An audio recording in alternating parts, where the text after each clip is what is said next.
My name is Kyle Freeman, and payday is the worst day of my month. Today, I received my paycheck, $12,378.28. Most people would celebrate seeing that number in their bank account. But the moment I saw it, I felt nothing but pressure squeezing my chest.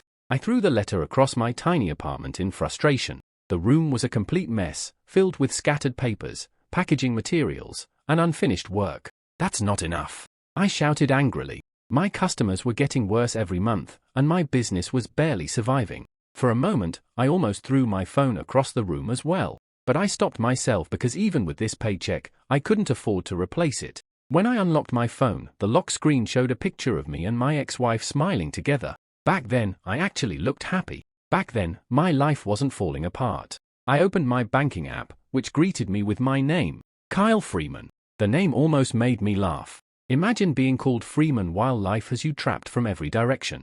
My paycheck had already been deposited, so I immediately started sending money. First came the $4,200 alimony payment. The moment I confirmed the transfer, thousands of dollars disappeared from my account. My debt dropped to only $13,000. Only. Funny how that word started sounding positive recently. Next came the rent. Another $2,000 gone for this tiny apartment in the worst part of the city. Then I transferred money for taxes and set aside funds for bills.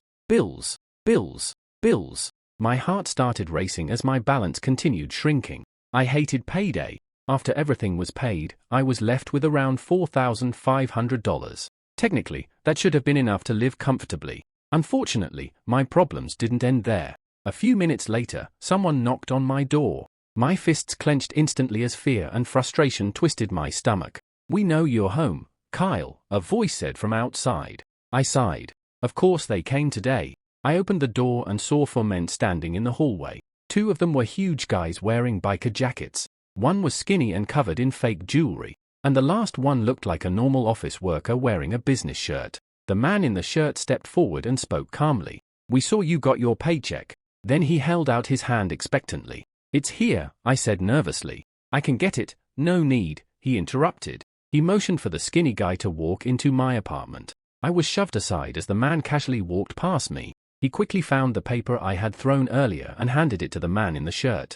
"Only $12,000, he said casually. "Why is it so low this month?" I tried to explain. "Well, the customers, are we not advertising enough for you?" The man interrupted sharply. I shook my head nervously. "No, that's not what I meant." The man waved the paper in front of my face. "We invested over $7,000 in services for you," he said coldly. "With taxes included, that should still bring a good profit." Then he looked straight into my eyes. "I know your financial situation, Kyle, and it doesn't look good." Then he mentioned a name that made my heart tremble.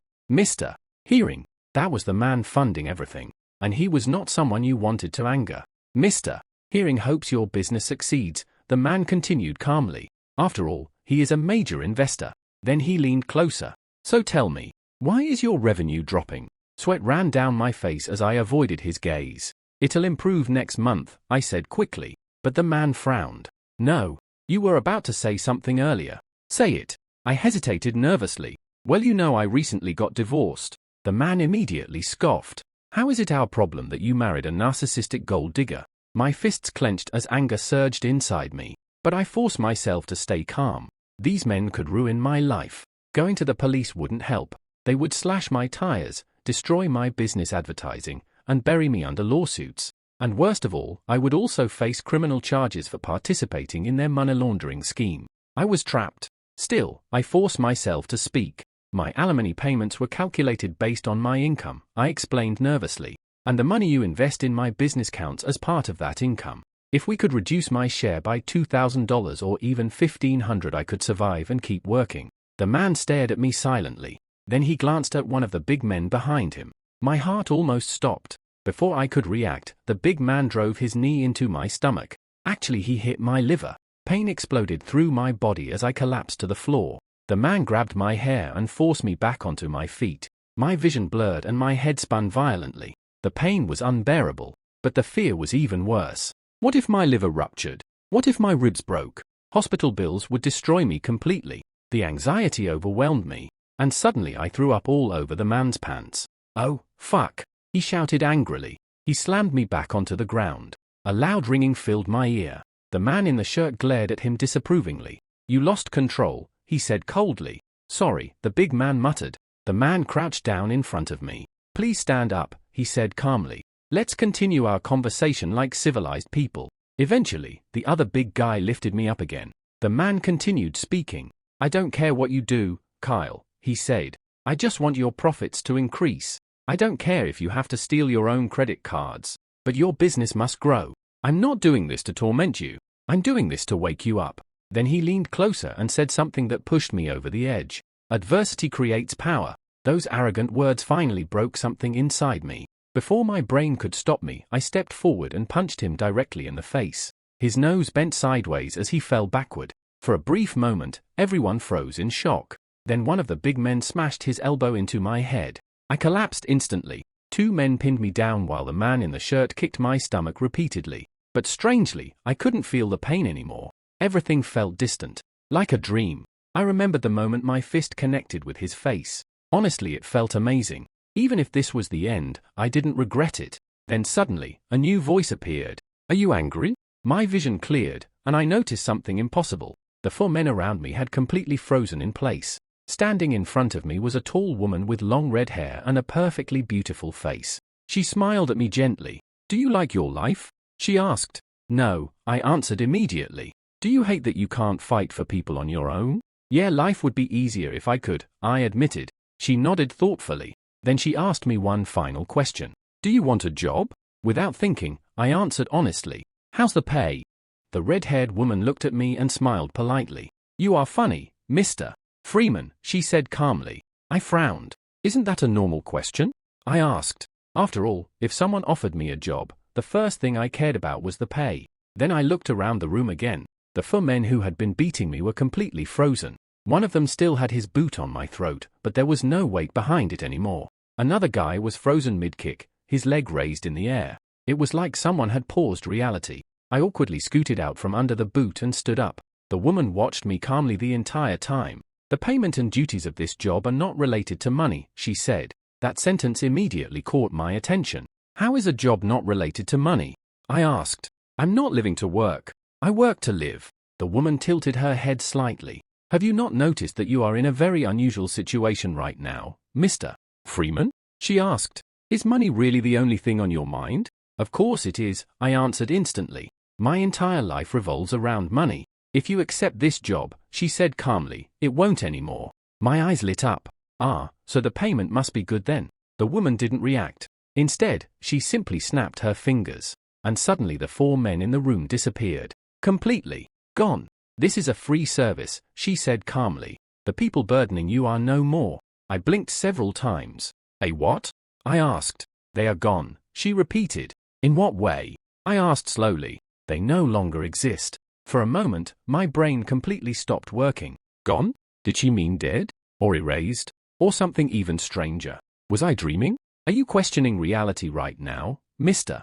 Freeman?" she asked. I looked at her in surprise. "Was it that obvious?" "It's a common reaction," she replied. "This is not a dream. If it were, you would be able to do things you normally couldn't. Why don't you try it?" I blinked. What did I want to do right now? Honestly, I wanted that guy to reappear so I could punch him again. But nothing happened. The room remained silent. The man didn't come back. Slowly, the realization settled in. This wasn't a dream. Everything felt too clear. Too real. "Okay," I said slowly. "What the hell is going on?" "I am offering you a job," the woman repeated calmly. "Why me?" I asked. "What qualifications do I have that made you come to my apartment personally?" "A fitting heart," she answered. I stared at her. That sounds strange. I mean, I don't kick puppies or anything, but I'm definitely not a perfect citizen." "I didn't say you had a good heart," she replied. "I said you had a fitting one." "Fitting for what?" I asked. "For the job." I rubbed my face in frustration. "Are you doing this on purpose?" I asked. "You keep talking about the job without explaining anything. I need more information here, Magic Lady." "Are you interested?" she asked calmly. I almost groaned. Talking to this woman felt impossible. "Fine," I said as I sat down on my bed. Except the bed felt like a brick. There was no softness at all. I looked down. "Ah," I said. "So you froze time itself. Not just people. Cool." The woman watched me with the same calm expression. You are taking this situation rather well, she said. I shrugged. I've had too much crap happen today, I said. I'm out of emotional energy. I just want to sleep and forget everything. But since that's impossible right now, go ahead. Tell me your alien, interdimensional, magical nonsense. A moment later, I sighed. Sorry, I added. That was rude. It's been a rough day. The woman didn't react at all. You should listen to your heart more, she said calmly. Your mind and soul should work together, not against each other. You seem to know a lot about me, I said. I have to, she answered. It is my job to find suitable employees. So you're basically a recruiter, I said. You could call it that, she replied. Who's the client? I asked. I'm afraid I cannot reveal that yet, she answered. Of course she couldn't. Everything about this situation was mysterious. Suddenly, a sheet of paper appeared in her hand. It floated through the air and stopped in front of me. I grabbed it without reacting. At this point, supernatural stuff barely surprised me anymore. It was an employment contract. I started reading. A few seconds later, I blinked in confusion. Enforcer trainee? I read out loud. That's the job title? The woman nodded. After reading the entire contract, I summarized it out loud. So basically, I enter magical worlds, become something called an overseer, and follow orders from your client. Correct, she said. That sounds like one of those isekai anime stories, I said. She nodded. Stories about traveling between worlds were created to make the concept easier for people to understand. I nodded slowly. Did you also create the Matrix? Yes, she answered calmly. I just nodded again. Apparently that was normal information now. So let me get this straight, I said. You can freeze time. You work with a group of people like you. Why not just do the job yourselves? You could probably finish the work of thousands of worlds in minutes. It's not that simple, she said. There are complications. I decided not to push that topic further. Instead, I asked something else. What does your client get out of this? She tilted her head. What do you mean? I mean this deal sounds way too good, I said. You erase my enemies, offer me a new life, and send me to magical worlds. Companies never give things away for free. So what's the catch? Is your organization a non-profit? Her smile became slightly awkward. No. I nodded. Then there must be something you want from me. Obviously it's not my strength. It's not my education either. So what's the real reason? She hesitated for the first time. If you become an overseer, she finally said, we want you to act according to our wishes. You could think of it as lobbying a politician. I frowned. Something about that explanation felt incomplete. So in that position, I said, I'll have some power you don't. Not exactly, she said. Then why can't you do it yourselves? I asked again. She didn't answer. I leaned back. This sounds dangerous, I said. What if this job traps me in some eternal magical hell? Do you want the job or not? She asked flatly. Her smile had disappeared. I stared at her carefully. Then I looked back at the contract. Can we change the contract?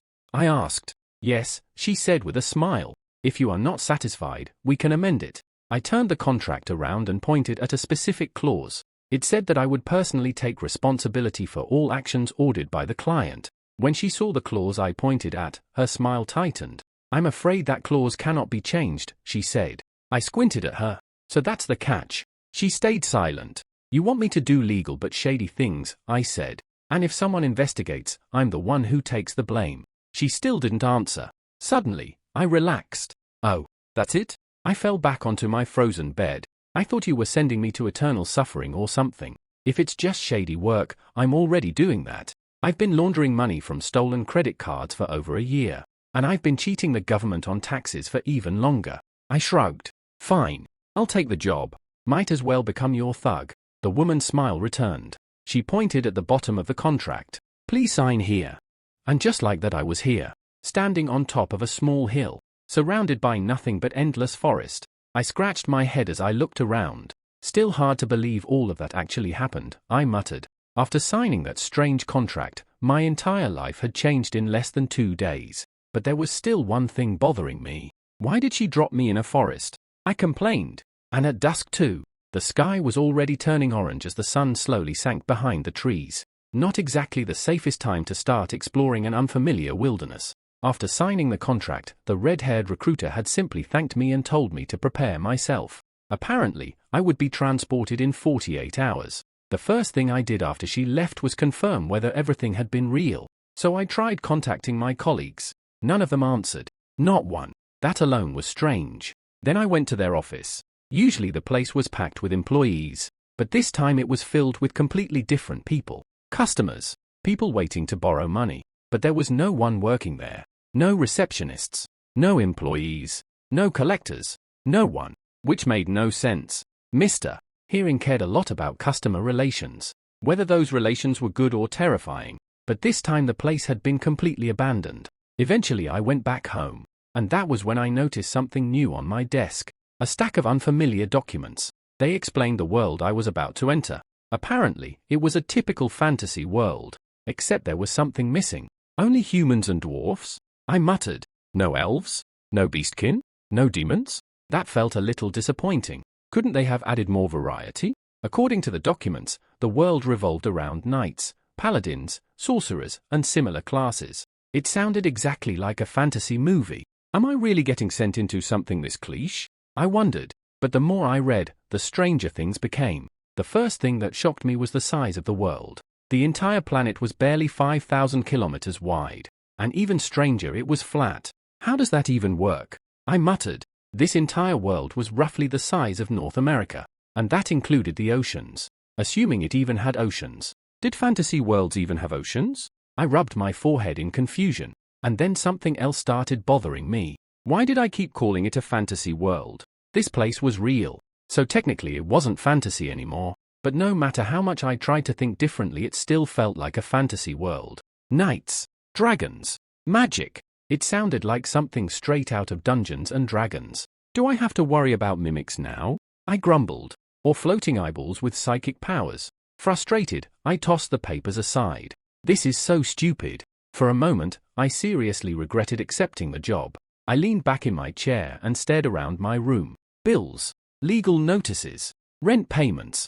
Then I imagined what a normal life would look like. Waking up early every morning, driving to work, doing mindless tasks for 4 hours, taking a lunch break, then another 4 hours of mindless tasks, listening to co-workers talk endlessly about their families, or complain about other co-workers, then dealing with a boss who constantly told me to prioritize work more, finally driving home after a long day only to earn a paycheck that barely kept me alive in this city. And if things got worse, I'd probably need a second job too. I stared at the documents again. Then I sighed. On second thought, I'll take the magic bullshit. So I picked the papers back up and continued reading. The world apparently had 2 powerful kingdoms, and 2 smaller duchies. The duchies were weaker politically, but their rulers were incredibly powerful. In fact, the 4 rulers of the kingdoms and duchies were considered the strongest people in the entire world. Though there were also rumors of legendary beings with unknown power. The 2 kingdoms had been at war for generations. Apparently some ancient family conflict. Honestly, I couldn't care less. Great, I muttered sarcastically. More boring history lessons. Eventually I reached a section about power systems. Now that was interesting. Apparently people in this world could follow several different paths to gain power. The first one was knights. They focused on physical strength, but their training involved something called cultivation. Apparently they absorbed something called ether of heaven and earth, and through that energy they strengthened their bodies. I leaned back in my chair. Seriously? Why did every fantasy world have some weird mystical energy? Why not just call it sunlight? I joked. Next were sorcerers. They also absorbed ether, except they stored it in their minds to cast spells. Then there were clerics. I didn't even bother reading that section. Hard pass. Then came beast tamers. I imagined myself riding a giant tiger into battle. That sounded pretty awesome. But then I remembered how my parents struggled to train our dog. That dog couldn't even stop pooping on the floor. And suddenly the fantasy disappeared. Also, riding a giant animal into battle sounded like a perfect way to get shot in the head. Yeah, not for me. Then things started getting weird. Miner, carpenter, botanist, sculptor. Apparently these weren't just regular jobs. They were power classes. Carpenters could create living wood golems. Sculptors could build stone warriors. Botanists could grow entire plant armies. I blinked several times. Wait, what? This world had blue-collar workers controlling armies of magical constructs. Apparently I had underestimated fantasy worlds. Still, I quickly eliminated several options. I'm not becoming a blue-collar worker, I muttered. Knight is basically military, and sorcerer requires studying. I had barely survived high school, so that option was gone too. Why can't I become a powerful merchant? I complained. Or an author. I actually like writing. Unfortunately, those weren't options. Apparently the world only respected warriors, nerds, and craftsmen. Eventually I reached the final page, and my eyes lit up. Starting gift. Apparently I could choose one reward before entering the world. There were several options. A spatial bag, a powerful weapon, a magical tome, even a mysterious teacher trapped inside a ring. Then there were for special body modifications. Knight's body, sorcerer's mind, artificer's soul, and finally predator's being. This one increased muscle density and allowed growth through eating meat. I stared at the options. Then I laughed. Video games had already taught me an important rule. Scaling abilities were always better than static rewards. So the choice was obvious. Watch out, world, I said with a grin. A new predator just dropped. I marked predators being and signed the page. Immediately the documents vanished. Just like that. No confirmation message. Nothing. For the next 2 days, I did the only logical thing. I watched YouTube survival tutorials non-stop. How to survive in the wilderness. How to start fires. How to find food. Basically everything someone might need if they suddenly got sent to another world. Eventually the red-haired recruiter returned. She grabbed me, teleported me, dropped me on this hill, said good luck, and disappeared. That was it. No instructions. No guide. Just me, standing in the middle of a forest. I scratched the back of my head. Maybe she dumped me here because of the predator thing. Well, no point standing around. Let's look for a village or something. I started walking toward the forest. Then another thought crossed my mind. I really hope I don't have to learn a completely new language. I started walking down the hill. I had no idea where I was, but standing around wasn't going to help me survive. The forest stretched endlessly in every direction. Somewhere out there had to be a road, a village, or at least a river. But before I could even take a few proper steps, fuck! I shouted. My foot suddenly slipped on something and I almost fell flat on my face. The thing I stepped on rolled down the hill with a clanking sound. I stood there for a moment, annoyed. Seriously? I groaned. I just got here and I'm already about to eat dirt. Grumbling to myself, I walked down to see what I had stepped on. Fucking hikers, I muttered. Who voluntarily walks through forests like this? Eventually I reached the object. It definitely wasn't a rock. Huh? I said as I picked it up. It was a metal helmet. The thing was dirty, rusty, and badly bent. There was even a hole on the right side. I turned it in my hands. Guess somebody took an arrow to the head, I commented casually. Then I went quiet, because suddenly the reality of the situation hit me. Someone had died here.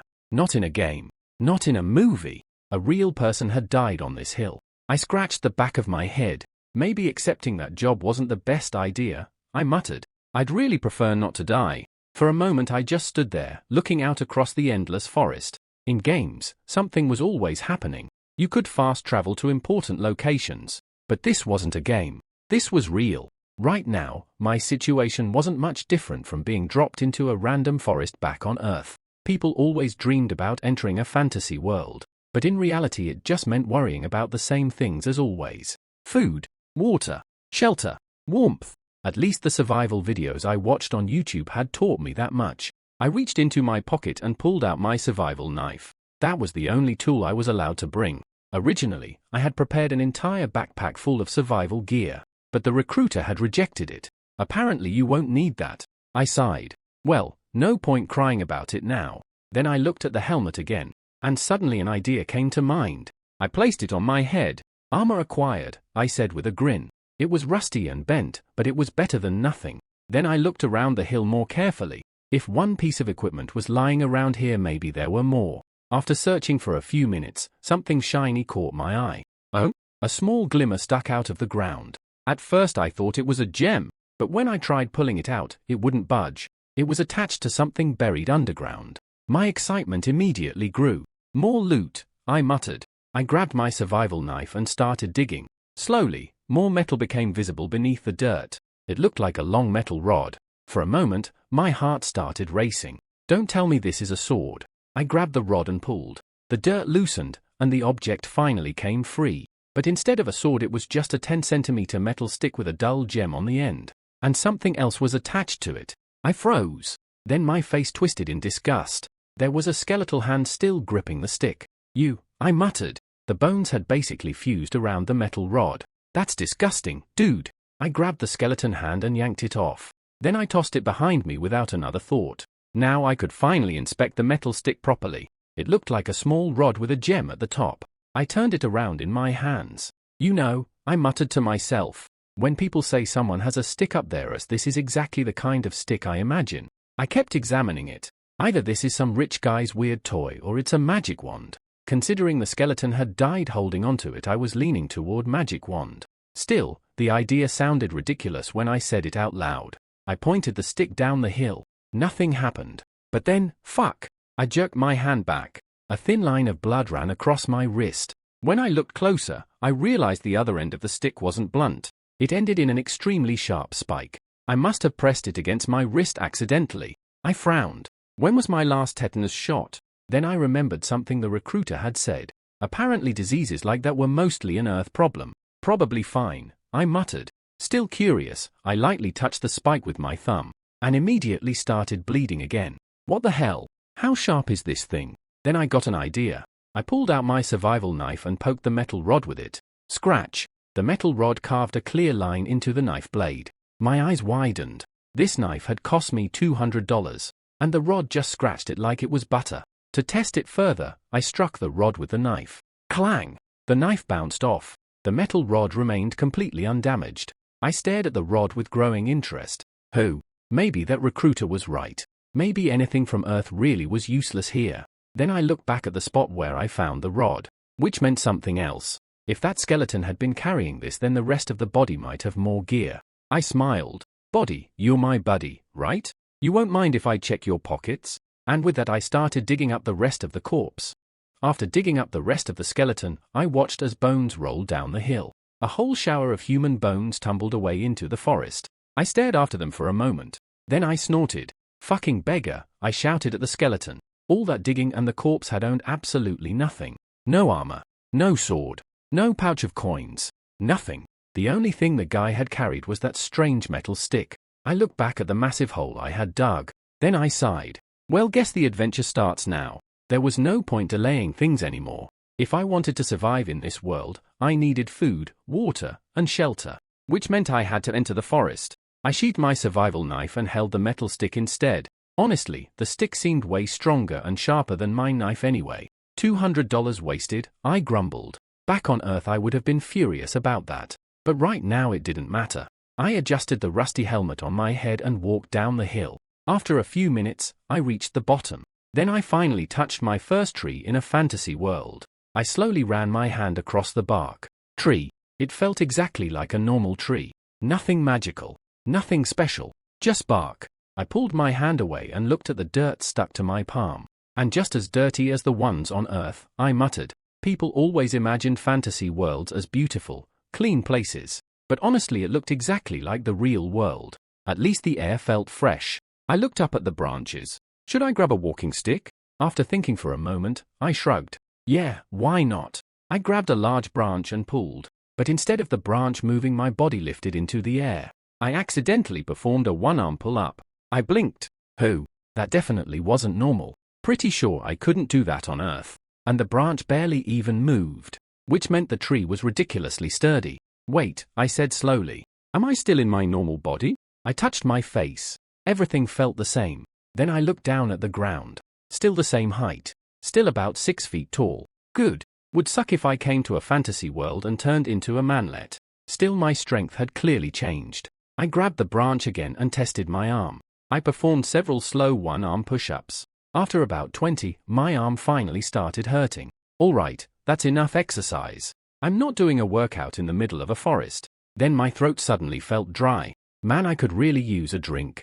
I looked around. Nothing but trees. Still, water shouldn't be hard to find. Where there were trees, there was usually rain. And where there was rain, there were rivers or streams. So I picked a random direction and started walking.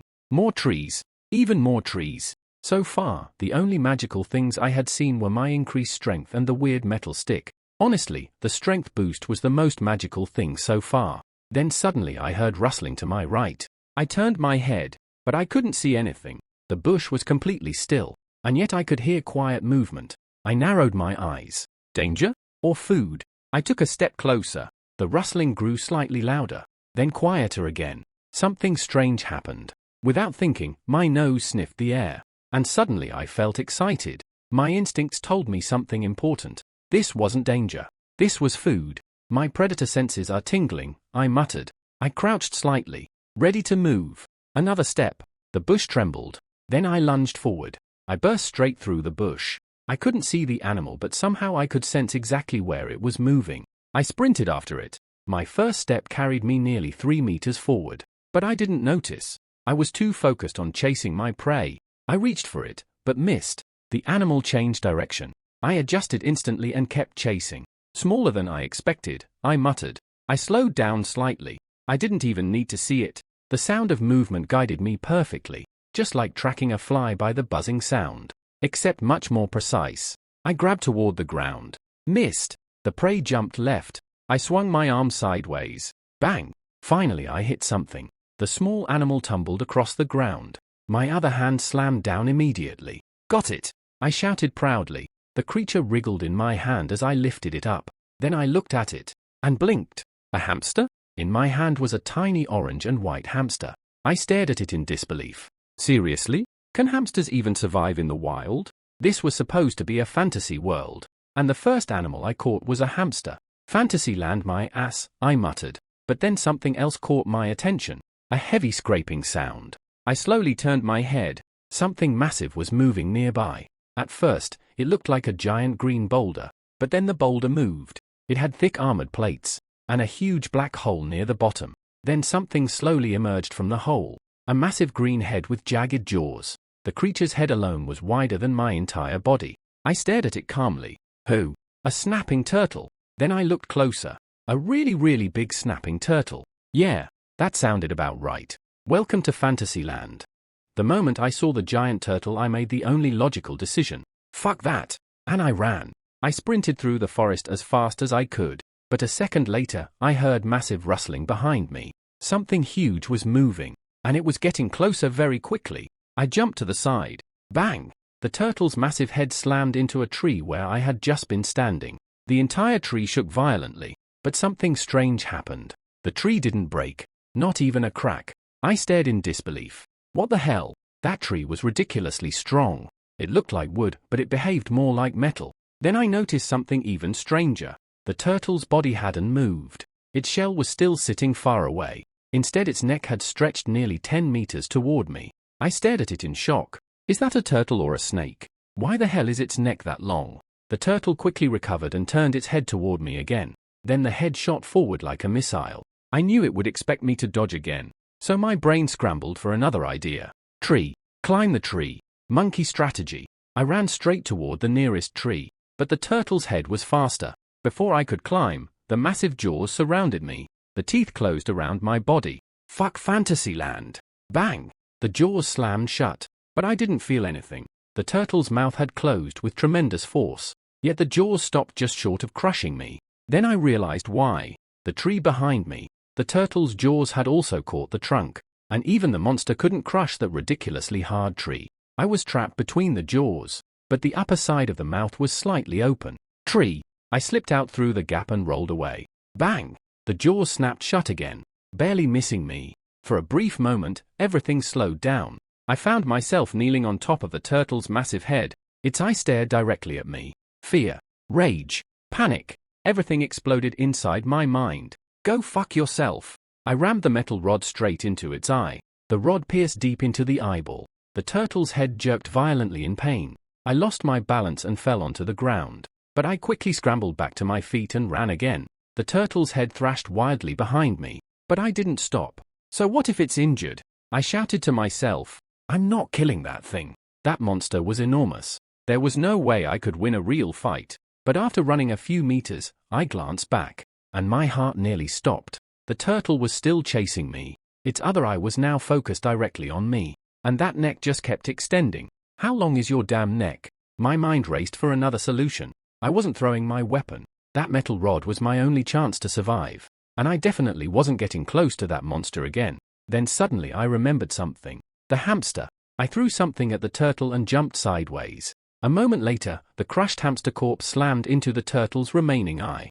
Blood exploded across its vision. Bang!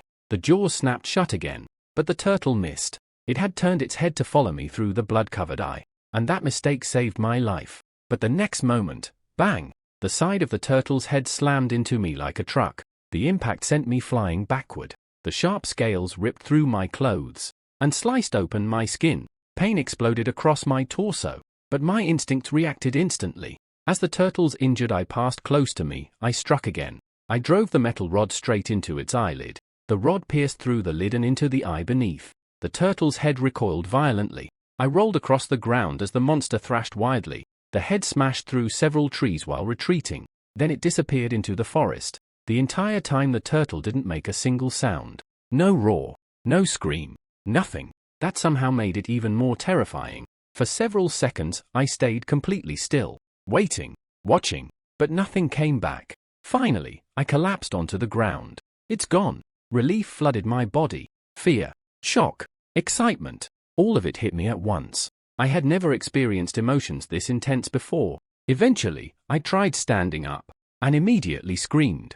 Ah, fuck! Pain burned across my chest. I looked down. My torso was covered in blood. The turtle scales had torn my skin open badly. My heart nearly stopped. That's a lot of blood. I had no medical supplies. No water. Nothing. How was I supposed to bandage an entire torso? My brain started panicking. Then something strange happened. My stomach growled. I blinked. Why am I thinking about food? I was bleeding out, and yet my body felt extremely hungry. My eyes slowly moved toward the metal rod in my hand. Chunks of flesh were still stuck to it. My instinct screamed at me. Eat! Those chunks were important. Necessary. I hesitated. That's disgusting. Still I lifted the rod and sniffed it. It didn't smell like anything. Then I remembered something. Predators being. Fuck it. I bit off one of the chunks and started chewing. My eyes widened. The taste was strange. Not bad. Not good either. Just strange. But something else happened. Energy surged through my body. It felt like drinking a powerful energy drink. My mind suddenly became incredibly alert. The fear and exhaustion faded away. I swallowed the chunk and immediately ate another. Is this what drugs feel like? My body filled with energy. I couldn't even stand still. The pain in my torso had disappeared completely. Then I accidentally touched my chest. My hand came away covered in blood. Right.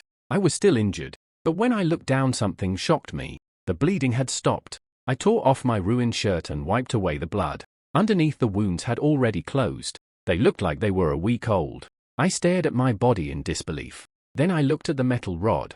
It was completely clean now.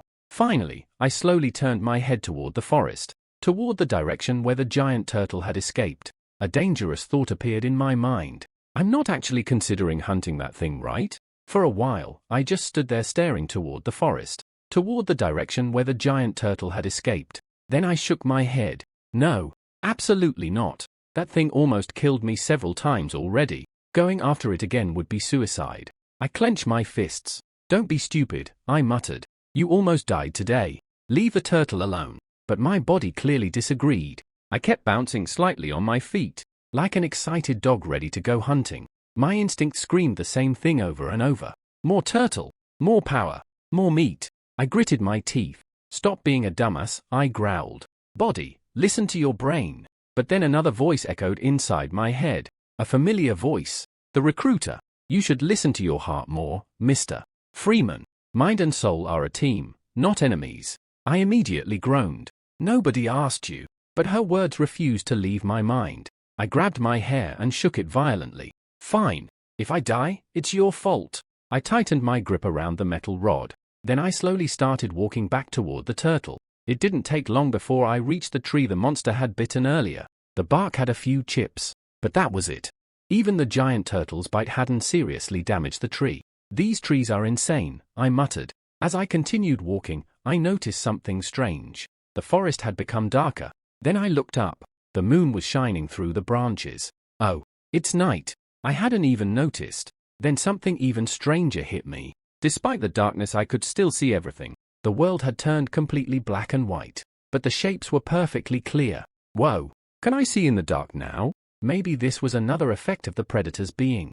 Everything looked strange. Color was gone, but visibility was almost perfect. I shook my head. Focus. You're about to die because of stupidity. At least die like a professional idiot.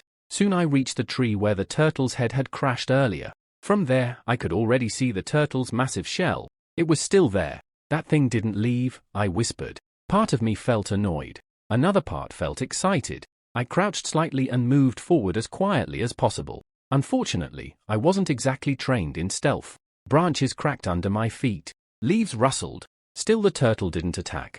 I watched the shell carefully. A moment later, its head slowly emerged from one of the openings. Then it quickly retreated again. Its eyes opened briefly. Even in the moonlight, I could tell both eyes were completely destroyed. Damas tried to look around even though it's blind, I whispered. I waited for several seconds, but the turtle's head didn't come out again. Guess it learned its lesson.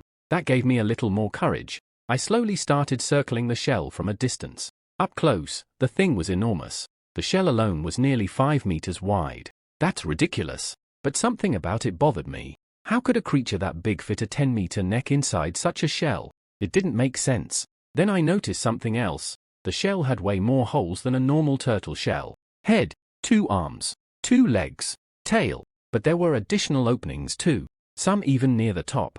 I blinked. Why does this thing have so many holes? Suddenly a strange image popped into my head. A sea anemone. Then another image appeared. A Murray eel hiding inside a cave. My brain combined the 2 images. It looked exactly like that. A Murray eel head popping out of an anemone. I blinked again. Who the hell designed this monster? I shook my head. Whatever. What matters is the turtle juice. The predator inside me still wanted more. But approaching the shell directly was suicide. Even blind, that thing was still fast. I needed a plan. I looked around for rocks. Nothing. Not a single stone. You'd think forests would have rocks everywhere, I muttered. Nope. So instead I grabbed a thin branch. I tried tearing it off, but the branch didn't budge. What the hell? The branch was less than an inch thick, and yet it felt like iron. Why is this forest made of steel? I pulled out my metal rod and stabbed it into the branch. Crack! The bark split slightly, but the branch still held. These trees are ridiculous. I struck the same spot repeatedly, then suddenly my grip slipped. The gem on the rod rotated, and the rod began vibrating. It made a loud buzzing sound, like a drill. I stared in surprise. The tip of the rod spun rapidly and began drilling into the wood. Carefully, I pushed it into the branch. The spinning tip cut straight through the wood. The branch dropped to the ground. I blinked. Who? This thing is a drill? But then my breathing suddenly became heavy. My body felt exhausted, even though I had barely done anything. Then I realized something. The rod. I immediately dropped it. The moment it left my hand, the vibration stopped, and the exhaustion faded. Oh, it's using my energy. I picked the rod up again carefully, activated it for a second, then turned it off. Yep, definitely powered by my body. Suddenly the skeleton from earlier popped into my mind. Maybe the guy had been a miner. That would explain the strange tool, and why he owned nothing else. I chuckled. A predator finds a miner in the wilderness, and steals his stick. That joke entertained me for a few seconds. Then I looked back toward the giant turtle shell. My smile faded. All right, how do I use a magic drill to get that turtle juice without dying? I needed a way to lure the turtle out of its shell, so I grabbed a stick. Then I threw it. Donk! The stick bounced off the turtle shell. Inside one of the holes, the turtle's head slowly moved, but it didn't come out. So I threw another stick. Donk! Same result. The turtle shifted inside the shell but stayed hidden. Soon there were more than 5 sticks scattered around the shell. I watched the holes carefully. Careful bastard, I muttered. It clearly remembered what happened to its eyes. It wasn't falling for simple bait anymore. So I decided to test something bigger. I removed the rusty helmet I had taken from the hill. Then I struck it with the back of my drill. Clang! The sound echoed loudly through the forest. The turtle reacted immediately. Its head slowly moved toward the nearest opening. I kept hitting the helmet. Clang! Clang! Clang! Finally, the turtle exploded out of the shell. Its head shot straight toward me. Bang! The monster slammed into a tree. But this time I wasn't standing on the ground. I was already sitting on a branch directly above it. Heh, I whispered. Dumb fuck. The turtle tilted its head sideways and bit the entire tree, trying to crush me. But I had already moved. I wrapped my legs around the branch and dropped upside down. While hanging there, I activated the drill. Then I stabbed straight into the turtle's head. Blood exploded out of the wound. The monster instantly recoiled. Its head retreated back toward the shell. Still hanging upside down, I watched it disappear. Chunks of turtle flesh were scattered across the ground. I grinned. Man, this drill is awesome. I quietly climbed down the tree. Then I quickly gathered the pieces of turtle meat. After that, I climbed back up into my branch. Why didn't I think of this earlier? I muttered. Using trees against large monsters was the obvious strategy. Apparently monkey tactics worked surprisingly well. I began eating the turtle meat. The taste was still strange, but my body absolutely loved it. Energy surged through me again. It felt like taking a powerful stimulant. Drugs have nothing on this stuff, I muttered. Then I paused. Well, probably. Never try drugs. Don't do drugs, kids. But alcohol is fine. It disinfects your body.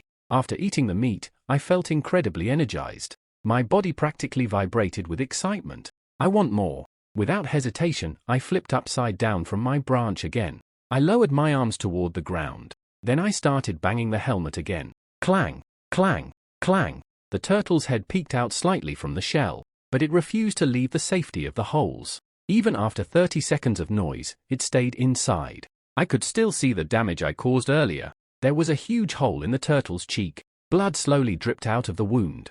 Valuable turtle juice. Too scared now, huh? I muttered. So I climbed down from the tree. I looked up carefully and memorized the exact location of my escape branch. If things went wrong, that branch was my lifeline. Then I started walking around the clearing, still banging the helmet. Clang, clang, clang. If I could climb a tree above the shell, I would have. But none of the branches reached that far. So instead I walked around like some primitive hunter. Honestly, the whole thing felt like caveman tactics. I almost started grunting like a chimp. But I held it in. The turtle followed the sound inside the shell. My body tensed. Every muscle was ready to jump away. My heart pounded. Come on, I whispered. I'm right here. Then suddenly, my foot slipped.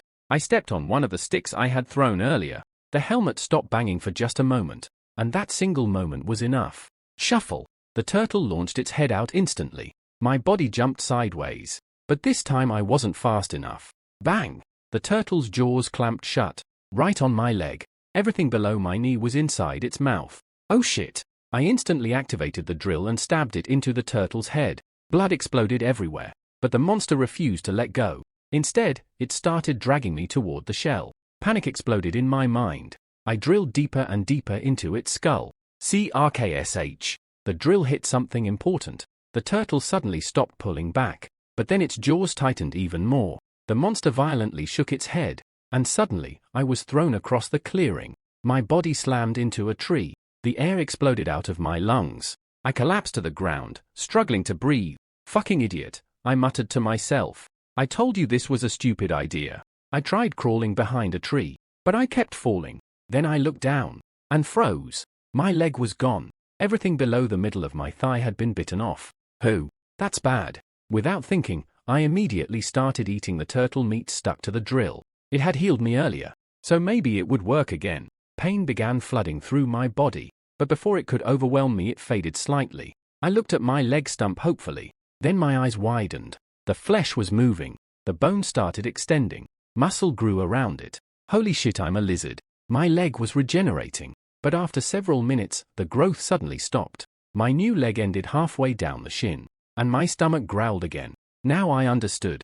As long as I had meat I could heal. But healing required energy, which meant food. I looked around the clearing. Turtle meat chunks were scattered everywhere. I needed them to finish regrowing my leg, so I slowly crawled toward the nearest piece, all while watching the turtle shell carefully. The monster was still alive, but it wasn't moving. When I reached the first chunk, I prepared to grab it. Then suddenly, rustling came from my left. I turned my head slowly, and saw something new. A wolf, except this wolf was massive, almost as tall as I was. Its crimson-orange fur glowed faintly in the moonlight, and it was staring directly at me. The crippled human sitting in the middle of the clearing, right next to a wounded turtle. The moment I saw the wolf I moved. I jumped forward as fast as I could and grabbed a handful of turtle meat from the ground. The wolf lowered its body, ready to charge. But it didn't rush in. It knew exactly what that giant green shell was, and it wasn't stupid enough to run straight toward it. When I realized the wolf wasn't attacking immediately, I froze. I was standing less than a meter away from the turtle shell. If I made too much noise, the turtle might come out again. So I quickly shoved the turtle chunks into my mouth and started chewing. My leg immediately began regenerating again. Bone, muscle, skin. But my focus wasn't on the healing. My eye stayed locked on the wolf. For several seconds, we just stared at each other. Then suddenly, more rustling came from the bushes. I glanced to the side. For fuck's sake, another wolf stepped out. This one was slightly smaller, but still massive. Then a third head appeared behind the bushes. 3. The wolves slowly began circling the clearing. They kept glancing between me and the holes in the turtle shell. They were calculating the risk. What do I do? I thought nervously. One of the wolves slowly approached me. I forced my body to stay still. Don't move, I told myself. They're scared of the turtle, and the turtle is way more dangerous than them. The wolf stepped closer, but instead of attacking it quickly grabbed a chunk of turtle meat and jumped back into the bushes. My eyes widened. These bastards are stealing my turtle juice. I stomped my foot in frustration. Then I realized something. My leg had fully regenerated. Without hesitation, I rushed forward and grabbed more turtle chunks. The wolves watched me carefully. Their lips pulled back, revealing their teeth. That was the only explanation. But I didn't know how to respond, so I just awkwardly stared at him. The guard frowned, then scratched his beard. Finally he asked again. Mamotanavoni Gino? This time it sounded like a question. Did you kill the worm? I thought for a moment. There wasn't much point lying. So I nodded. Spartam, the guard said loudly. Then he flexed his muscles. I stared at him. Oh, he's asking if I'm strong. I thought about it. The last fight I had on Earth was in middle school, and I lost that one badly. I wasn't a fighter, but then again I did kill that giant turtle monster. Even if it was mostly luck and stupidity. Also my 2 bumps on the head from earlier proved something. My body was ridiculously strong now, but I still wasn't sure how strong I actually was. So after thinking for a few seconds I simply shrugged, tilting my head left and right. I honestly have no idea. The guard stared at me, then scratched his helmet again. I lay on the metal bed, kicking my legs back and forth in boredom. Man, how long do I have to wait? It had already been about 3 days since I was thrown into this prison cell. After my awkward conversation with the guard, he basically told me to just sit tight and wait. So that's exactly what I did. The only good thing about this place was the food. The prison kitchen actually served pretty decent meals. Grilled fish, fresh vegetables. Honestly, it was way better than real-world prison food. But there was one problem. It wasn't enough. My stomach growled loudly. I'm starving. Monster meat had ruined my appetite forever. Normal food just couldn't satisfy me anymore. Then suddenly, I heard a distant door open somewhere in the prison complex. Voices echoed down the hallway. I sat up and looked toward the entrance. A moment later, the guard appeared. And this time he wasn't alone. A tall man followed him. The man had long rough black hair and wore green leather armor. Definitely not a guard. He looked more like a hunter. The man stopped outside my cell and spoke. Helen Manzuli fentanyl. I blinked. Did he just say fentanyl? I shook my head. I can't understand you. I only speak American. The man frowned slightly. Then he looked at the guard. The guard shrugged helplessly. They spoke for a moment. Then the guard walked to the side of the wall. The glowing blue barrier suddenly vanished. So that glass wall was actually some kind of magical force field. The man in green armor stepped inside. Then he reached into his bag. He pulled out something wrapped in cloth. When he unwrapped it, my eyes widened. It was a chunk of raw meat. I pointed at myself in confusion. Me? The man nodded. I quickly grabbed the meat. The moment it touched my hand, my hunger exploded. Without hesitation, I stuffed the entire piece into my mouth and swallowed. Instant satisfaction. That hits the spot. The feeling was completely different from the prison food. The meals they gave me were good, but they lacked that special energy. Monster meat had something extra inside it. Something my body desperately wanted. This piece of meat had that same kick. My hunger instantly dropped. I leaned back on the bed happily. Thanks, man. That really helped. But when I looked up, both men were staring at me. The guard looked shocked. The man in green armor looked interested. Several seconds passed. What? I asked. They continued staring. Did I do something wrong? The guard scratched his helmet. The armored man raised his eyebrow. Then the two started talking to each other rapidly. I just sat there awkwardly while they discussed something. Eventually the guard left. Now it was just me and the armored guy. Then the man started explaining something. Unfortunately, we still didn't share a language, so communication became painfully slow. He used gestures, drawings, and a lot of pointing. After several awkward minutes, I finally understood. He's offering to get me out of prison, but there was a catch. I had to work for him. I studied the man more carefully. He looked strong, very strong. Leather armor, multiple weapons. The guy definitely felt dangerous. Then I remembered the guard's earlier question. Are you strong? Oh no, I thought. I'm getting drafted. But the man must have noticed my expression, because he quickly pulled out paper and started drawing. After a few minutes, he handed it to me. I stared at the sketches. The drawings were surprisingly good, and they explained everything. I had 3 choices. Option 1. Work in a mine. For 5 years. Option 2. Stay in prison. For 15 years. Option 3. Fight monsters. That option didn't include a time limit. It probably depended on performance. I stared at the paper. So Monster Hunters. For a moment, I felt excited. I loved monster hunting games back on Earth. But then I remembered the giant turtle worm. Yeah, much scarier in real life. Still 5 years of mining sounded horrible, and 15 years in prison sounded even worse. I had already gone crazy after 3 days. I couldn't imagine being stuck here for years. Then another thought hit me. This is Fantasyland. Wasn't this the place where people fought monsters, saved princesses, and became legendary heroes? Also, my stomach needed monster meat. Normal food just wasn't enough, and my body had clearly grown stronger after eating the turtle, which meant monster meat probably helped me evolve. The more I thought about it, the more appealing monster hunting became. Finally, I threw the paper aside in frustration.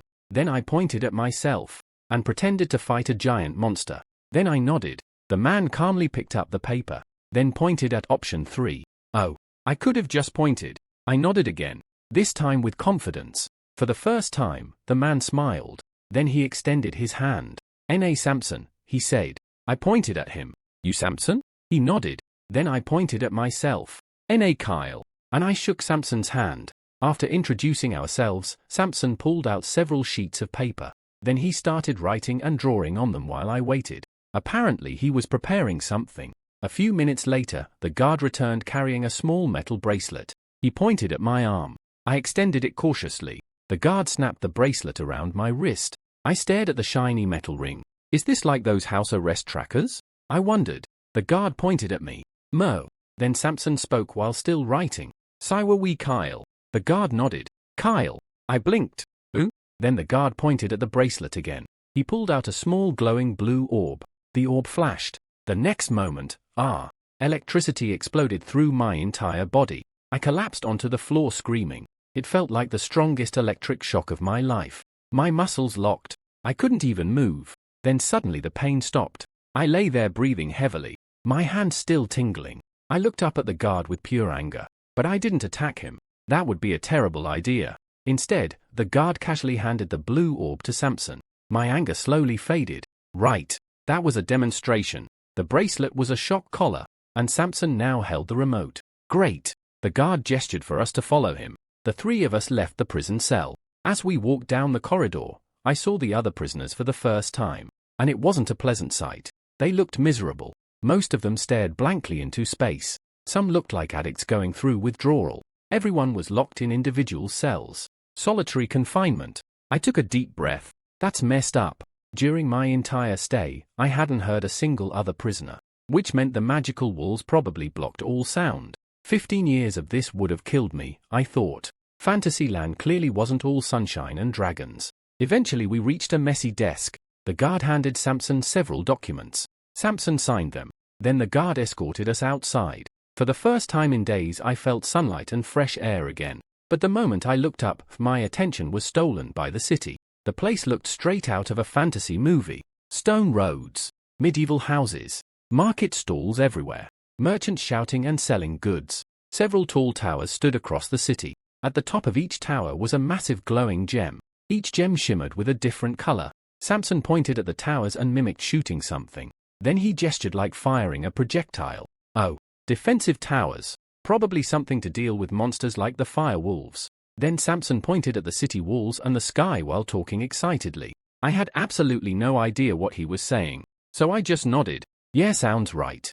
Samson smiled widely. Then suddenly he grabbed my arm. Before I could react, my world flipped. He threw me straight into the sky. What the fuck, dude? I shouted as I soared upward. For a brief moment the view was incredible. I could see the entire city below. The city was about 2 kilometers wide. Huge metallic walls surrounded it. Beyond the walls stretched endless forest. Roads cut through the wilderness like thin lines. The city was basically an island of civilization in the middle of monster territory. Then reality returned. I was falling. Fast. 20 meters above the ground. Oh shit. My heart jumped into my throat. Below me, Samson stood with a huge grin on his face. That bastard better catch me.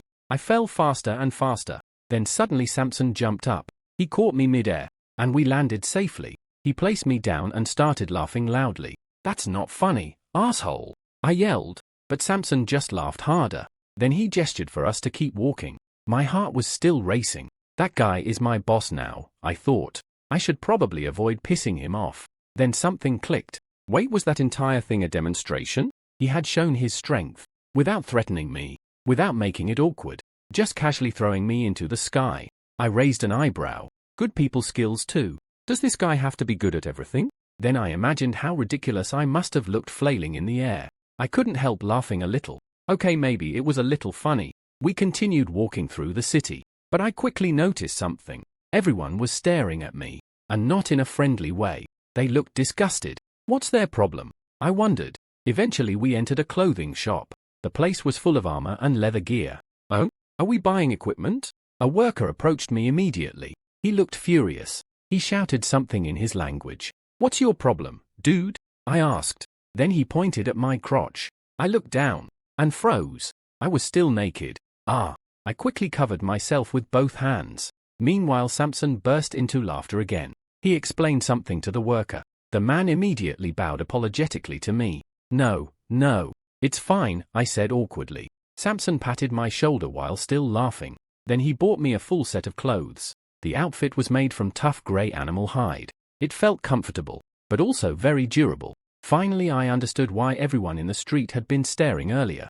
Walking around naked probably wasn't normal here. After leaving the shop, we headed toward a large house near the edge of the city. A beautiful young woman walked outside holding 2 babies. She smiled warmly when she saw Samson. They hugged, then kissed. Clearly his wife. The woman greeted me politely. I introduced myself in return. Then we entered the house. Samson showed me to a comfortable room. A real bed. Finally. Then he handed me the papers he had been writing earlier. I looked down and groaned. The pages were filled with drawings and words. Vocabulary exercises. Language lessons. I sighed deeply. Great. I have homework. Then another problem hit me. How am I supposed to learn these words when I can't even read? Samson pointed around the room and gestured that this would be my room. He told me to relax for a while. I thanked him over and over again. I still couldn't believe it. I'm basically a convicted felon, I thought. Yet this guy bought me clothes, took me into his house, and even gave me my own room. Can this guy be any more likable? He's basically perfect. Then a dark thought crossed my mind. If this were a movie, this guy would definitely die later. The author would kill him just to make the audience cry. Luckily this wasn't a movie, right? I blinked. Wait, I'm literally in a fantasy world. This already feels like some fictional story. I shook my head quickly. No, this isn't a movie. I refuse to believe Samson is going to die. Then I looked down at the vocabulary pages he gave me, and sighed. How the hell am I supposed to learn this? It's just scribbles. I scratched my head in frustration. Well, I guess I'll just memorize the scribbles first. Speaking can come later. I grabbed a pen and started practicing. And I immediately regretted it. I hate studying. I barely passed high school with a C average. I'm not built for this. Still I kept going. I didn't want to disappoint Samson. And besides, I did kill their giant turtle worm cow. If someone killed my cow, I'd want compensation too. So I kept writing. About an hour passed. Then something strange happened. This is actually easy. I stared at the page. I already memorized the whole first page. Every time I see the picture, the word just pops into my head. I leaned back. Wait, am I secretly a genius? Then I immediately snorted. If I were a genius, I wouldn't have jumped onto that turtle's head. Seriously, what the hell was I thinking? Listen to your heart, the magic lady said. My ass. After about 90 minutes, my door opened. Samson stood there smiling. He gestured for me to follow him. He brought me into the living room. The room was warm and cozy. A fire crackled in the fireplace. Samson's wife sat nearby with their 2 small children. She waved me over with a kind smile. I walked over and sat down between the kids. Then she pulled out a big picture book. She opened the first page. It showed a cow. Malu. The kids shouted excitedly. Their mother smiled proudly. Then she looked at me. Malu, I repeated awkwardly. Sungza, she said happily. Apparently that meant good job. She flipped to the next page. And just like that I realized something horrible. I'm literally in class with toddlers. For the next few minutes we went through the entire book. The kids shouted the names of objects. I repeated after them. Eventually we reached a picture of a bell. The kids didn't know the word. Ding dong, one of them said. The other kid burst into laughter. Their mother shook her head lovingly. Before she could answer Slyman, I said slowly. Everyone froze. The mother looked shocked. That was correct. Samson also looked surprised. Sungza, she said happily. Then she asked something. I guessed she wanted to know how I knew the word. So I grabbed the book. I flipped back to earlier pages. Then I pointed to letters. SLM. And I explained how I sounded out the letters. The mother clapped happily. Sungza. Mina Sungza. Apparently that meant something like very good. I leaned back smugly. Then I looked at the two toddlers beside me. Yeah, try to keep up with me. A second later realization hit. I'm competing with toddlers. My smug expression disappeared instantly. Samson quietly wrote notes while the lesson continued. Eventually the lesson ended. He gave me another sheet of paper. This time he wrote down all the words from the book. He tested me on them one by one. Afterward I returned to my room and studied for hours. Later that evening Samson returned. He brought two things. A bowl of vegetable soup with meat and a large chunk of raw meat. He pointed at them. Which? I understood that word now. This, I said in the local language. I pointed at the raw meat. Samson nodded and gave it to me. Then he handed me another set of vocabulary pages.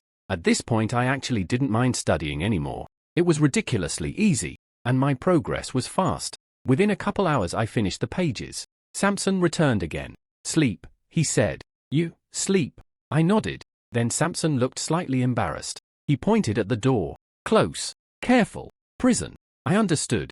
Yes, I said. He wished me good night. Then he locked the door from the outside. I sighed. It makes sense. I'm technically a criminal, and his wife and kids live here. I'd lock the door too. Still it felt a little bad. I fell asleep quickly, but I woke up before sunrise. I spent the morning reviewing every word I learned. Eventually the door opened. Samson stood there smiling. Good morning, Kyle. Good morning, Samson, I replied. I work, Samson said. Then he pointed at me. You work. I sighed internally.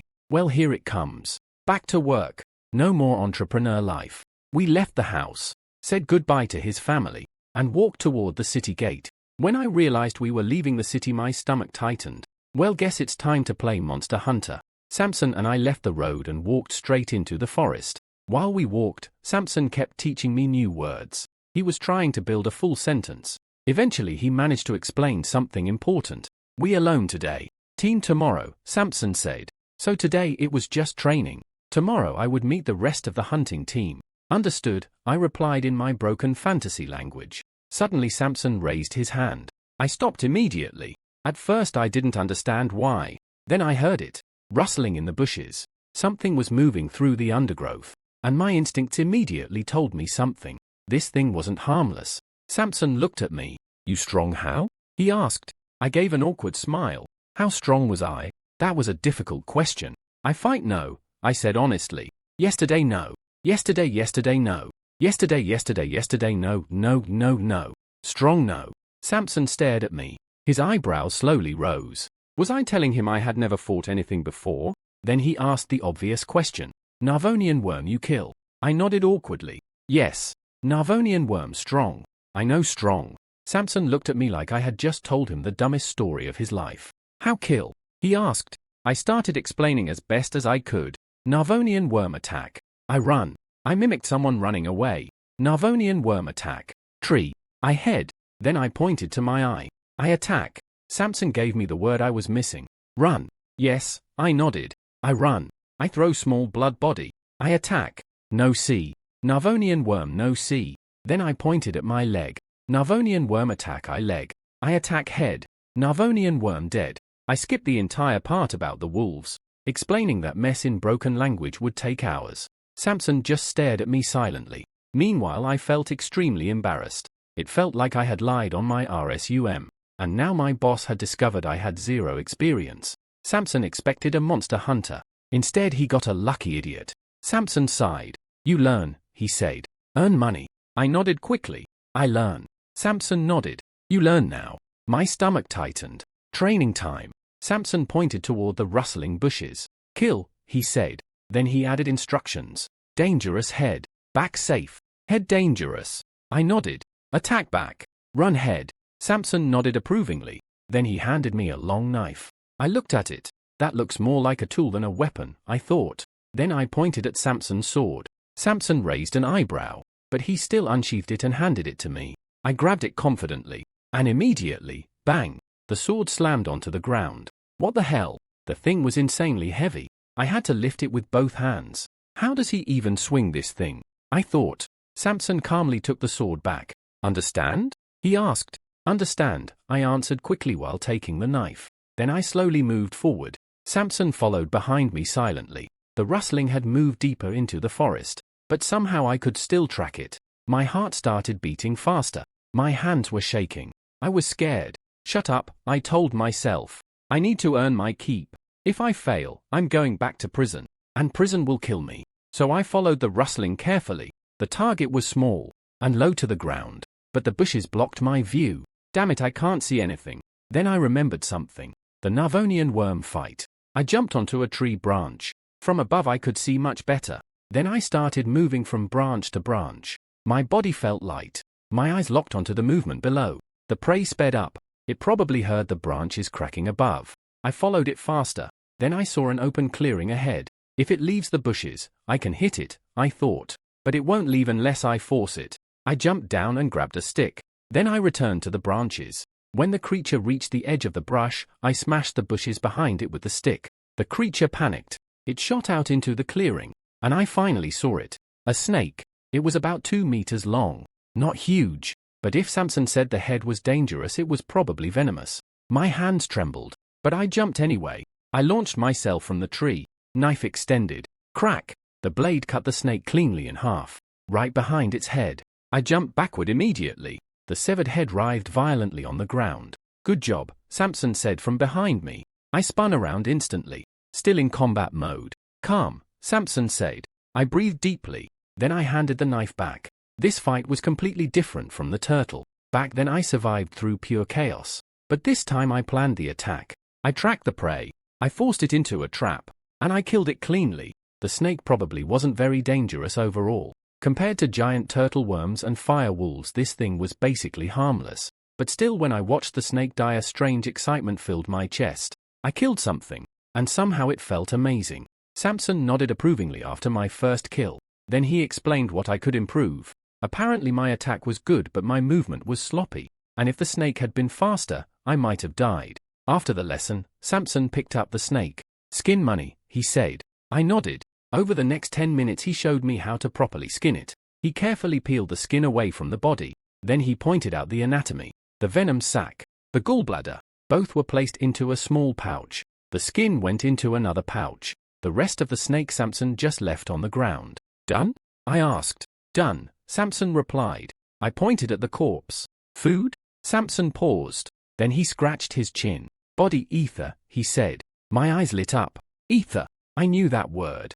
That was the magical energy mentioned in all the job descriptions the magic lady gave me. Human ether air good, Samson explained.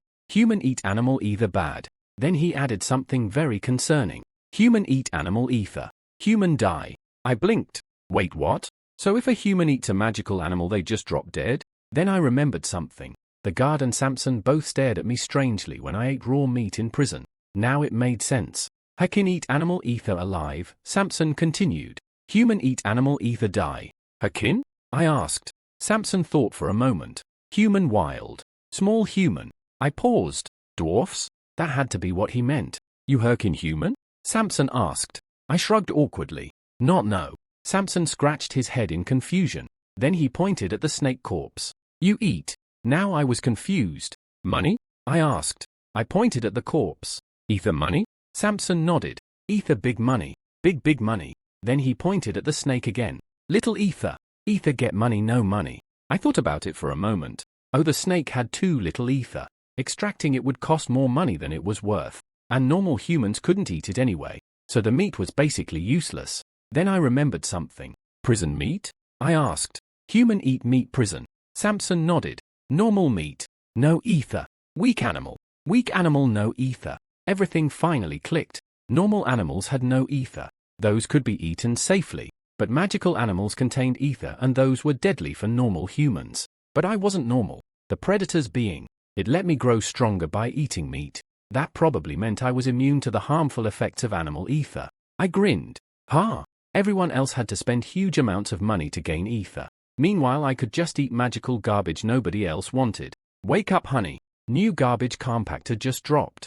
I grabbed the snake corpse and shoved it into my mouth. Then I bit down. It didn't taste bad, but it definitely lacked the insane kick the Narvonian worm meat had. Still, it worked. I devoured the entire snake in about 5 minutes. 2 kilos of meat. Gone. Done, I said proudly. Samson stared at me, half disgusted, half impressed. Apparently eating raw bloody snake meat straight from the ground wasn't considered normal behavior.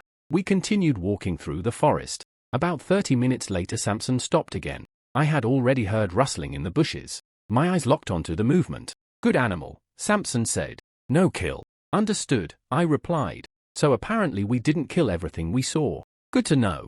Another 30 minutes passed. Eventually we arrived at a clearing. It looked very familiar. Almost exactly like the place where I had fought the giant worm. Look, Samson said. He pointed toward the center of the clearing. I followed his finger and froze. There was a small stone in the middle, barely 10 centimeters wide, covered in tiny holes. My eyes widened. Narvonian worm, I said. Samson smiled. Small Narvonian worm. So it was a baby. Ah, I thought. Little murder monster. Samson walked toward the shell. Then he took out a pouch. Inside was metallic dust. He sprinkled it over the shell. Then he placed small pieces of meat near one of the holes. He gestured for silence. We waited. A few minutes later, a tiny worm head popped out. It grabbed a piece of meat, then immediately disappeared back into the shell. That's actually adorable, I thought. To think that this tiny thing will grow into a nightmare monster. Then Samson began digging beside the shell, about half a meter deep. Then he inserted a flexible rod into the hole. A minute later he pulled it out. At the tip was a tiny brown lump. Turtle poop, I thought immediately. Unfortunately, that also reminded me of my earlier experience, the worm's giant poop pit. Samson carried the sample away from the clearing. Then he pulled out a mortar and pestle. He crushed the tiny turd into powder. Then he added several ingredients. After grinding everything together, he rubbed some powder onto his finger and smelled it. I stared at him with disgust. Then he held his finger out toward me. I sighed and sniffed it. Then I blinked. That actually smells good. What the hell? How did he turn literal poop into something that smelled like seasoning? Samson explained. Put food. Good. Little ether, yes. So it was basically a spice. A spice with a small amount of ether. Then something slowly dawned on me. Back at the giant worm there had been an entire mountain of that stuff. I had destroyed it. A massive source of ether spice. My eyes widened. That was probably worth a fortune. I scratched my head. Oops. Samson and I continued working in the forest. Instead of just hunting monsters, he showed me how the entire area was managed. Apparently this forest was basically a controlled ecosystem. Some bushes produced valuable fruits. Whenever we found one, Samson sprinkled a little powder near the roots. It helped the plants grow. Or maybe it kept pests away. I wasn't completely sure. At other locations he left random powders, bones, and herbs. At first it looked completely random, but it wasn't. Some of them were deterrents. They kept certain animals away. Others were attractors. They pulled specific beasts towards certain areas. Basically, Samson was farming monsters. Suddenly Samson grabbed my arm. Down.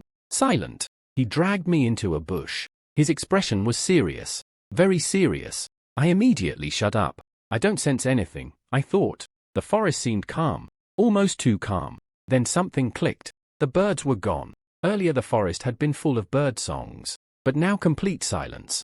The entire forest had gone quiet. I waited. Minutes passed. My heart was pounding in my ears. Then I heard it. A faint rustling. Somewhere in the trees. I couldn't see anything. But my senses pinpointed the exact direction. And instantly my body reacted. Every hair on my body stood up. My instinct screamed. Run. Run right now. If you stay here you will die. Shut up. I yelled internally. I'm not listening to you. Samson knows what he's doing. Suddenly, a horrifying screech exploded from the trees. It was insanely loud. The silent forest made it even worse. My entire body shook. Then I heard more rustling, but from another direction. Suddenly, thunk. It sounded like a spear hitting the ground. Then silence. A second later, crunch. Something hard was being crushed. Then I heard wings. Large wings. Flapping away into the distance. But Samson still didn't move. We stayed perfectly still. Half a minute later the bird started singing again. Samson slowly stood up. Safe, he said. What? I asked. Dangerous beast, Samson explained. Over the last few hours Samson had already explained something important. Animals and beasts were different. Animals had no ether. Beasts had ether, which meant beasts were stronger. Much stronger. Samson explained the creature. It clean, he said. It kill strong beast. It kill strong human. It make many strong beast a few strong beast. It money. It also dangerous. I thought about it. So it was basically a super predator. It hunted other dangerous beasts, which kept the ecosystem balanced. But it also hunted strong humans. Meaning hunters. Meaning Samson. You safe, Samson said. I danger. I blinked. Run. No death? I asked. Samson nodded. So my instincts were right. I could have escaped, but if I had run I would have revealed Samson's position, and the monster would have attacked him instead. I slowly realized something. I'm a liability. Samson brought me here to train me, but training me also put him in danger. He was risking his life just to teach me. I lowered my head. Sorry, I said. Samson put a hand on my shoulder. It good, he said. I know danger. Then he pointed at me. You money future. I nodded firmly. I will. Samson smiled. Then we continued our patrol. 2 hours later Samson stopped again. He was listening carefully. I followed his gaze. Then I heard it. Rustling. Far away. My instincts reacted again. This one was dangerous. More dangerous than the snake, but nowhere near the nightmare level of the giant worm. I understood what Samson was thinking. He was evaluating the target. My heart started racing. Then I clenched my fists. I kill, I said. Samson looked surprised. You money I continued awkwardly. I want money you nice. I nice.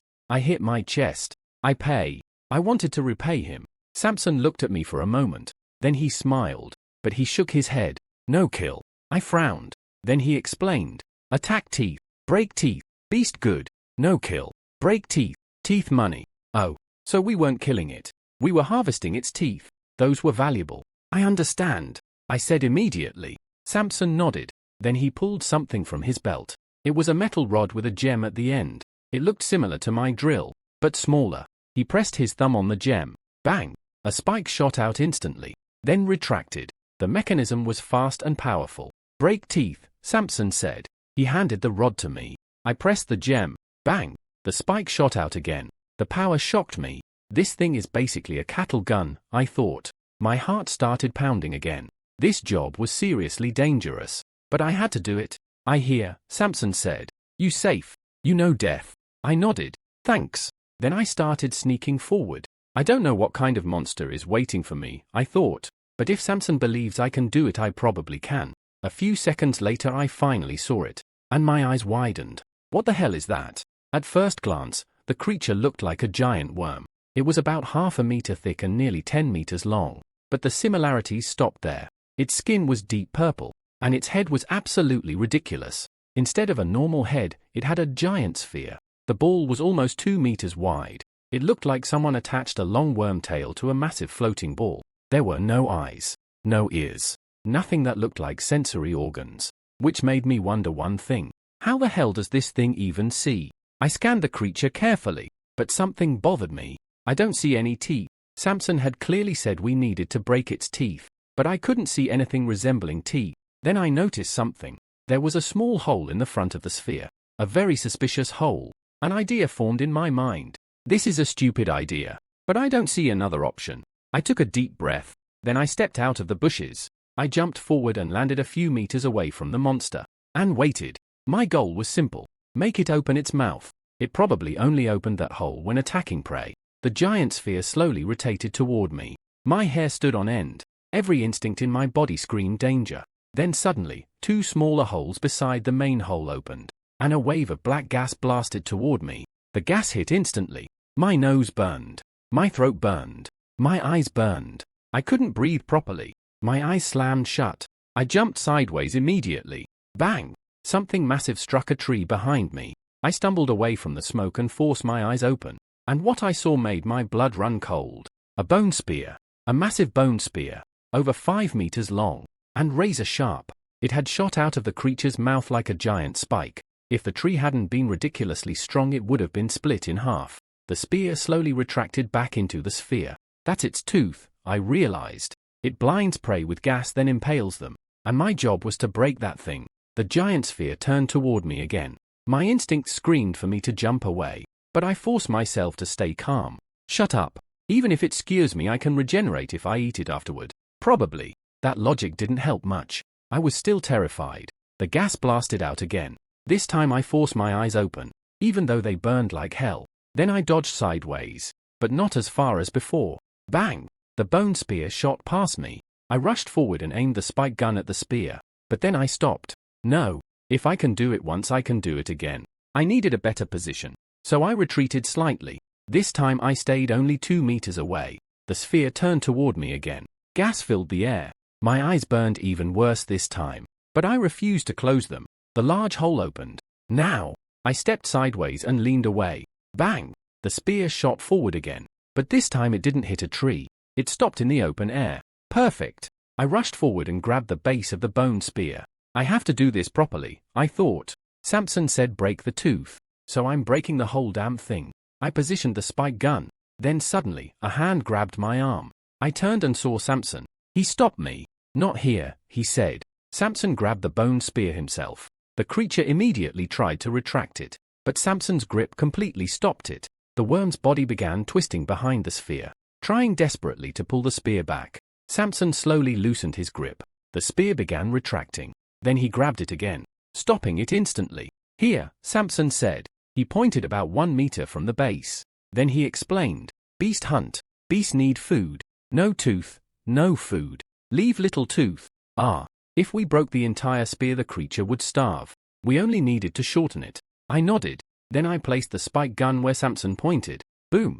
The spike fired. The bone spear shattered at that spot. The broken section fell to the ground. Samson released the spear. The remaining stump snapped back into the creature. Then something bizarre happened. The giant sphere lifted off the ground, revealing the worm's body. The sphere began swinging wildly, like a giant flail. Gas sprayed everywhere. I jumped back to avoid the cloud. Then the creature suddenly rolled forward. Literally rolled. The sphere spun, dragging the body over it. When the body slammed the ground, it launched the sphere forward again. Then it repeated the motion, rolling through the forest like a bizarre wheel. What a weird creature, I thought. Eventually the monster disappeared into the trees, leaving a trail of gas behind. I stood there blinking. Then the feeling hit me. Accomplishment. I did it. I fought a monster. And I actually did my job. Sure, I almost broke the wrong part. But now I knew the right spot, which meant something important. I'm actually useful. Samson walked over. He picked up the broken bone spear. Then he looked at me and smiled. Good job. After dealing with the strange bone spear worm, Samson and I began heading back toward the city. We had been working in the forest for over 5 hours. It had been a long day. Samson's bags were completely different now. When we entered the forest, they were filled with supplies. Now they were filled with materials we collected from the wild. Skins, venom sacs, gallbladders, plants, all kinds of strange ingredients. I pointed at the sacks. How money? I asked. Samson looked at the bags. 3 big money, he said. 75 medium money. I nodded slowly. Different coins, I thought. Probably like gold, silver, and copper. But then I tried asking another question. One thing confuse, I said. 3 big 75 medium get. How money died? Samson looked confused. Money died? I tried again. Money get. Money no get. 3 big 75 medium get. How money no get? Samson stared for a moment. Then realization hit him. Oh, 7 big money no get, he said with a bitter smile. My eyes widened. We're operating at a loss? Samson shook his head. No, take time. Future take time. Now keep high time. I thought about it. Oh, we were doing maintenance work today. Preparing the forest. Harvest season hadn't arrived yet. Samson pointed to one of the empty sacks. Narvonian worm big money take. 5 big money. My stomach dropped. That was the giant worm I killed. I basically destroyed 5 big coins worth of resources. Oops. It okay, Samson said with a smile. You pay future. I nodded seriously. I pay future. Samson smiled again. Then suddenly he stopped walking. Wait. Bad beast. I kill. You look. Future you kill. My stomach tightened again. More training. I nodded. I learn. Samson jumped onto a tree branch. I followed him quietly. After a few seconds, I saw the target. and immediately recognized it. Of course it's these guys. 2 firewolves. The same kind that nearly killed me before. Maybe even the same ones. Just looking at them made my instincts flare up. They were dangerous. Not as terrifying as the giant worm, but definitely more dangerous than the bone spear worm. I watched Samson carefully. He drew his sword. Then, he disappeared. I barely saw the movement. In less than a second he was already beside the first wolf. His sword pierced straight through its eye. Instant death. Before the second wolf could react, Samson pulled the blade out and lunged again. The wolf opened its mouth to fire, but Samson's sword entered its mouth first. Straight through the brain. 3 seconds. Both wolves dead. I blinked. He's insanely fast. Samson looked around for a moment. Then he waved for me to come over. Bad beast, he said. Eat good beasts. Apparently fire wolves hunted animals Samson wanted alive. So removing them helped the ecosystem. But I wasn't listening anymore. Something else caught my attention. A random bush nearby. My eyes locked on it. Samson noticed. What? He asked. I pointed to my nose. Then sniffed the air. Then pointed to the bush. Beast, I said. Samson raised an eyebrow. He was far stronger and more experienced than me. But he hadn't noticed anything. Danger? He asked. No, I said. He walked toward the bush carefully.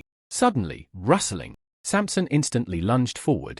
A second later 2 high-pitched cries echoed through the forest. They sounded like puppies. My eyes widened. That's what I smelled? Oh no, I felt horrible. I didn't want baby animals to die. But a moment later Samson came back, and the puppies were still alive. He held them by the scruff of their necks. He looked surprised.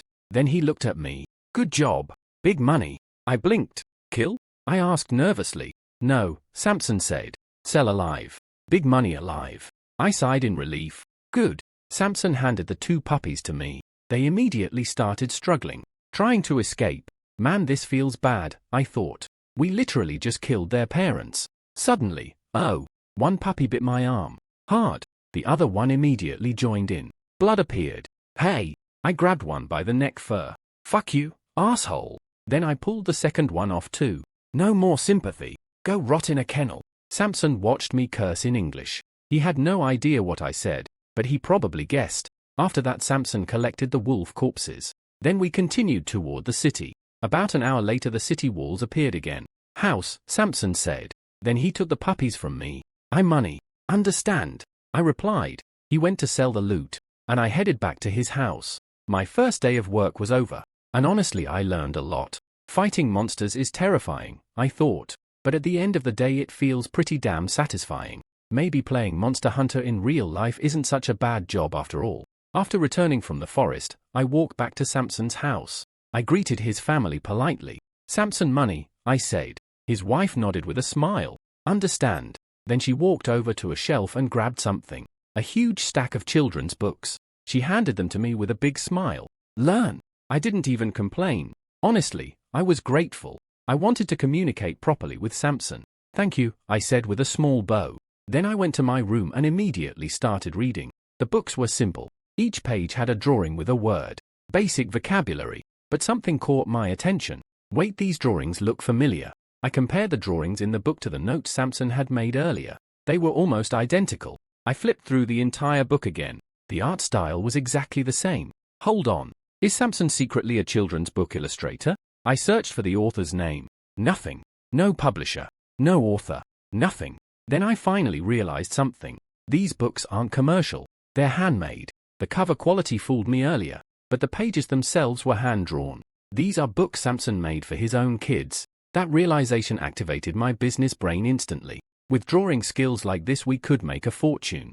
Then I remembered something important. This is a fantasy world. They probably didn't have printing presses, which meant every book had to be drawn by hand. And that was definitely not a good use of Samson's time. Monster hunting probably paid much better. Still, the idea stuck in my mind. I wonder how books are produced here. Maybe magic? Or just scribes copying everything manually?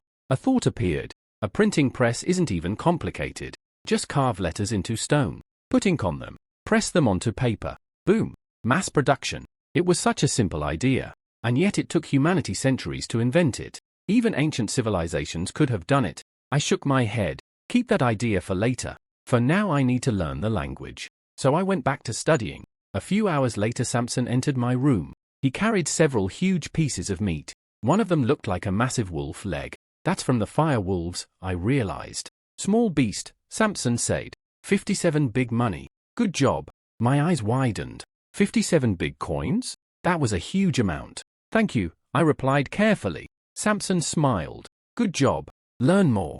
I will learn more, I answered. Then he left. I continued studying. A few hours later I finished all the books. Just as I finished, Samson came back. This time he carried another stack of papers. But these looked different. Less drawings. More writing. Grammar practice, I realized. Finally, maybe I wouldn't have to talk like a caveman anymore. Thank you, I said. Samson nodded. We are nil ben sleep. You heft also sleep. I didn't know two of the words, but I understood the meaning. Good night, I said. Good night, Samson replied. Then he closed the door, but this time he didn't lock it. I smiled slightly. Guess he trusts me now. Still, I studied for a few more hours. Eventually I fell asleep. Then suddenly, good morning. The door burst open. Samson stood there smiling. I sat up groggily.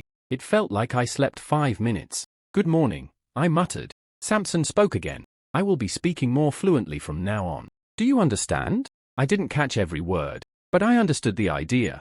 You talk faster? I asked. Yes, Samson said, and I will use more words. You learn very fast. I nodded. I learn more fastly? Samson smiled. Faster, faster, I repeated. More faster. Samson shook his head. No, just faster, I repeated. More just faster. Samson laughed. Let's get breakfast. We ate together before leaving the house. Then Samson spoke again. Today I introduce you to the team. I nodded. Team many humans work together? Yes, Samson said. Correct. Samson watched me quietly as we walked. Apparently he was thinking about something. Kyle's progress was abnormal. It had only been 3 days. Yet I could already communicate in his language. Normally that would take months. Samson had a theory. Dwarfs cannot put ether into their minds. They can only strengthen their bodies. That's why dwarfs are physically powerful but struggle with magic or complex mental skills. But I was different. I could eat beast meat like a dwarf, but I also learned extremely fast. My body strength was at the early squire level, but my learning speed was closer to an early apprentice. Either I was a genius or the ether in my body was strengthening my brain too. Samson stared at me thoughtfully. Then suddenly I spoke. Poop more just faster. Samson blinked. What?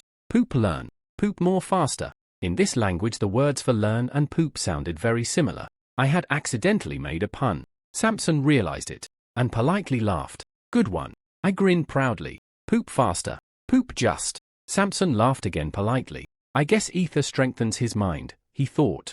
Poop more, I said happily. Samson suddenly looked a little concerned. Maybe not that much. Samson and I finally reached a building near the edge of the city. Unfortunately for him the entire walk there had been filled with my poop jokes. Enough joking around. We are here, Samson said. I immediately straightened up and put on a serious face. The building in front of us was large, much bigger than Samson's house. Most of it was built from wood instead of stone. It looked like a very fancy hunter's lodge. Inside, a middle-aged woman sat behind a desk. Good morning, Samson, she greeted. Good morning, Lydia, Samson replied. Then he gestured toward me. Meet our new hire, Kyle. I stepped forward. Hello, my name is Kyle.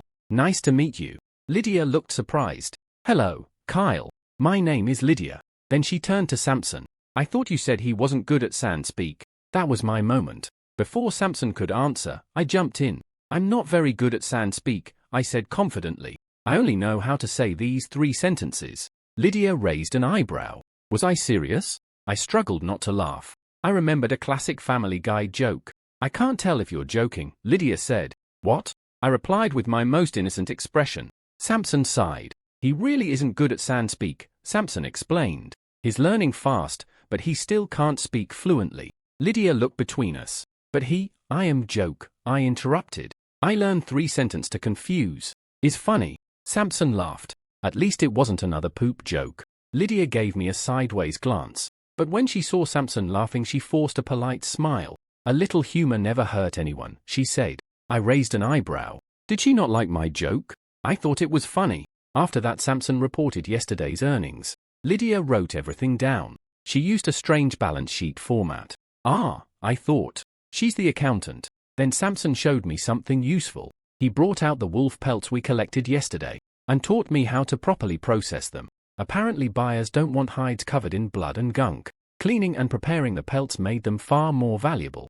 About 30 minutes later, 2 new people walked into the building. I immediately noticed one of them. Bright crimson hair, 2 swords, leather armor. Are we in a freaking anime? I thought. The red-haired guy walked over enthusiastically. You're the new guy, right? My name is Fennec. I used to be the newest member before you joined. I didn't understand everything, but I caught the meaning. Hi, I said.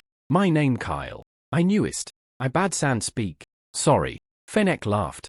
I heard already. I'm just glad I'm not the rookie anymore. The second man stepped forward calmly. Taren, he said. I've been here a while. He looked older, probably around 40. He carried the same weapons as Samson, a sword and a polearm. After introductions, they talked with Samson and Lydia for a while. Then they grabbed supplies from some cabinets. A few minutes later another man arrived. He looked about my age. Black hair, a huge bow on his back, and dozens of gadgets hanging from his belt. My name's Lancel, he said.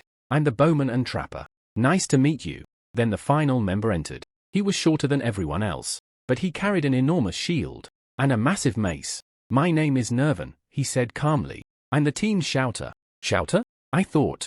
That sounds important. Samson looked around the room. That's everyone. With Kyle joining, we now have 6 members. I nodded to the team. They seem pretty nice. Samson clapped his hands. All right, let's get to work. Before assignments, did anything happen yesterday? Fennec raised his hand. I think I saw a tar golem. The entire room went silent. Samson narrowed his eyes. Are you certain? Fennec shrugged. It was about 2.5 meters tall, completely black, long claws, several mouths, and it left a black trail behind. That should be a tar golem, right? The mood immediately became serious. Why didn't you report it yesterday? Samson asked. Fennec looked nervous. I wasn't sure, and I didn't want to disturb you on your day off. What if I was wrong? Taren sighed. Then why didn't you tell me? We talked last night. Fennec smiled awkwardly. I wasn't certain what I saw.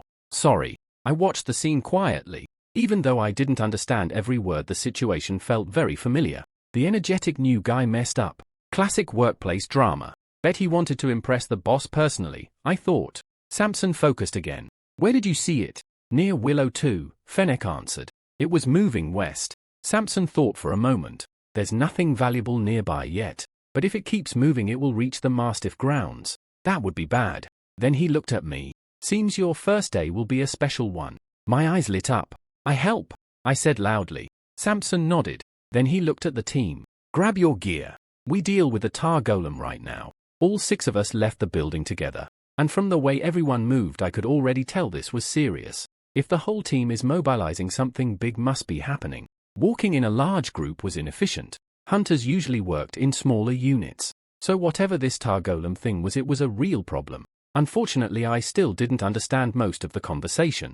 Everyone used complicated words I hadn't learned yet. But one thing was obvious. Something dangerous was moving through the forest. The moment we exited the city, the team started running. Fast. Really fast. I immediately had to sprint just to keep up.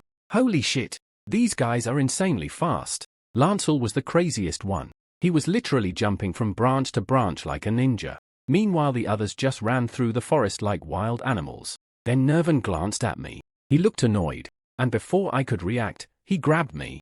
Faster, he shouted. The next moment I was thrown over his shoulder. Sorry, I said awkwardly. I felt like a sack of potatoes. But something strange happened. The moment Nervan carried me, the group speed doubled. What? We were moving ridiculously fast now. This feels like 25 miles per hour. It's like riding in a car. From my new vantage point I could observe the others. Fennec was the only one struggling to keep up. Then suddenly something strange happened.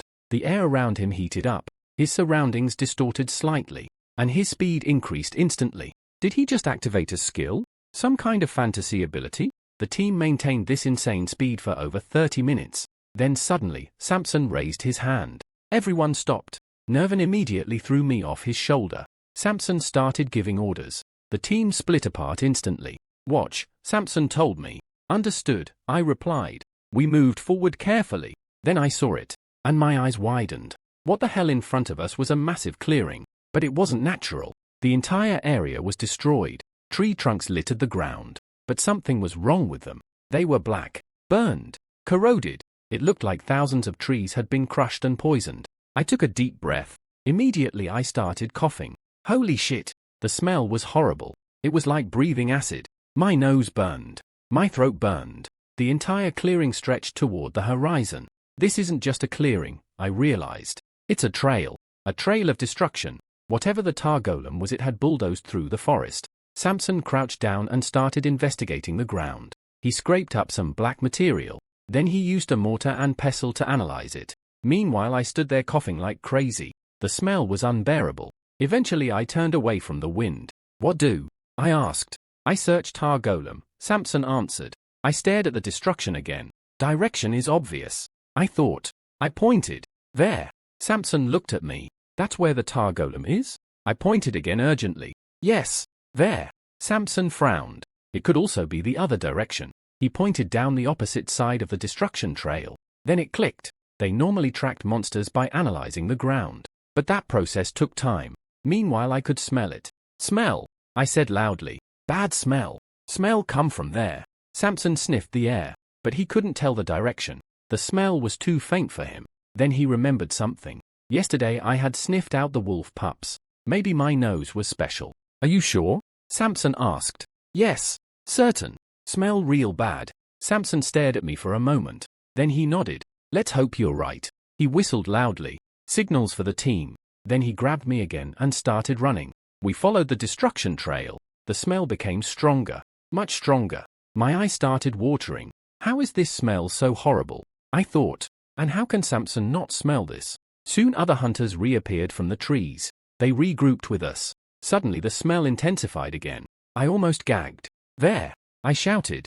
I pointed toward the trees. Samson frowned. Normally they would stay on the destruction trail, but I had been right before. So Samson decided to trust me. He whistled again. The team changed direction. We ran into the trees. A few moments later the smell got even worse. I coughed violently. There! I pointed again. More whistles. The team adjusted course again. The smell was unbearable now. It felt like my lungs were melting. How is this even possible? Suddenly Samson stopped. He put me down. Good job, he said. Then he sprinted ahead. I stumbled forward, still coughing. Then I finally saw it. The source of the smell. The reason the entire team was mobilized. And the moment I saw it I froze. What the hell? When I finally saw the tar golem I froze. In the middle of the clearing was a massive blob of black tar. But calling it a blob wasn't accurate. The main body alone was about 3 meters wide. And dozens of long black tendrils stretched out from it. Some of them were nearly 5 meters long. At the ends, they split into smaller tendrils. Those tendrils wrapped around nearby trees. And the moment they touched the trees started turning black. Their bark cracked. Their leaves withered. The forest was literally dying around this thing. Some tendrils even grabbed branches and shoved them into holes that opened in the tar. It was eating the forest. The grass nearby was already shriveling up. I stared at the monster in disbelief. What the hell is that thing? And more importantly, I'm definitely not eating that. Before I could think any longer, Samson and Nervan charged forward. Nervan raised his massive shield. Come here, you disgusting piece of shit. He slammed his shield directly into the tar golem. Bang! The massive blob rolled backward. My eyes widened. Did he just flip that thing over with a shield charge? The next moment dozens of tendrils shot toward him, but they never reached their target. Samson stepped forward with his pole arm and sliced the tendrils apart instantly. Nervan rammed the monster again. Bang! The tar golem rolled even further. Surprisingly, the tar was extremely thick. Nervan didn't sink into it at all. Suddenly, an arrow flew through the air. Boom! The arrow exploded inside the tar. Black liquid splattered everywhere. Lancel had fired an explosive arrow. Then Fennec appeared, 2 thin rapiers in his hands. Both blades burst into flames. He stabbed them into chunks of tar. The burning tar instantly hardened. They are turning into stone, I realized. The burning process somehow solidified the tar. Then I noticed something terrifying. The pieces Samson had cut off earlier started moving. They turned into smaller blobs and slowly crawled back toward the main body. Oh shit. You can't just cut it. You have to destroy the tar itself. Otherwise it just reforms. Unfortunately, I couldn't watch the entire battle. The smell was unbearable. I started gagging, then vomiting, then coughing. For 2 minutes straight I couldn't even look. When I finally recovered enough to look again, I was shocked. There's still that much left. The ground was covered in hardened tar stones. but the main body was still huge. The hunters continued their coordinated assault. Everyone had a role. Nervan acted as the tank. He kept smashing the tar golem with his shield, keeping its attention on him. Samson protected Nervan's back, cutting down any tendrils. Lancel fired explosive arrows from a distance. Fennec burned the tar chunks into stone. Taren occasionally sliced off larger pieces, which Fennec quickly neutralized.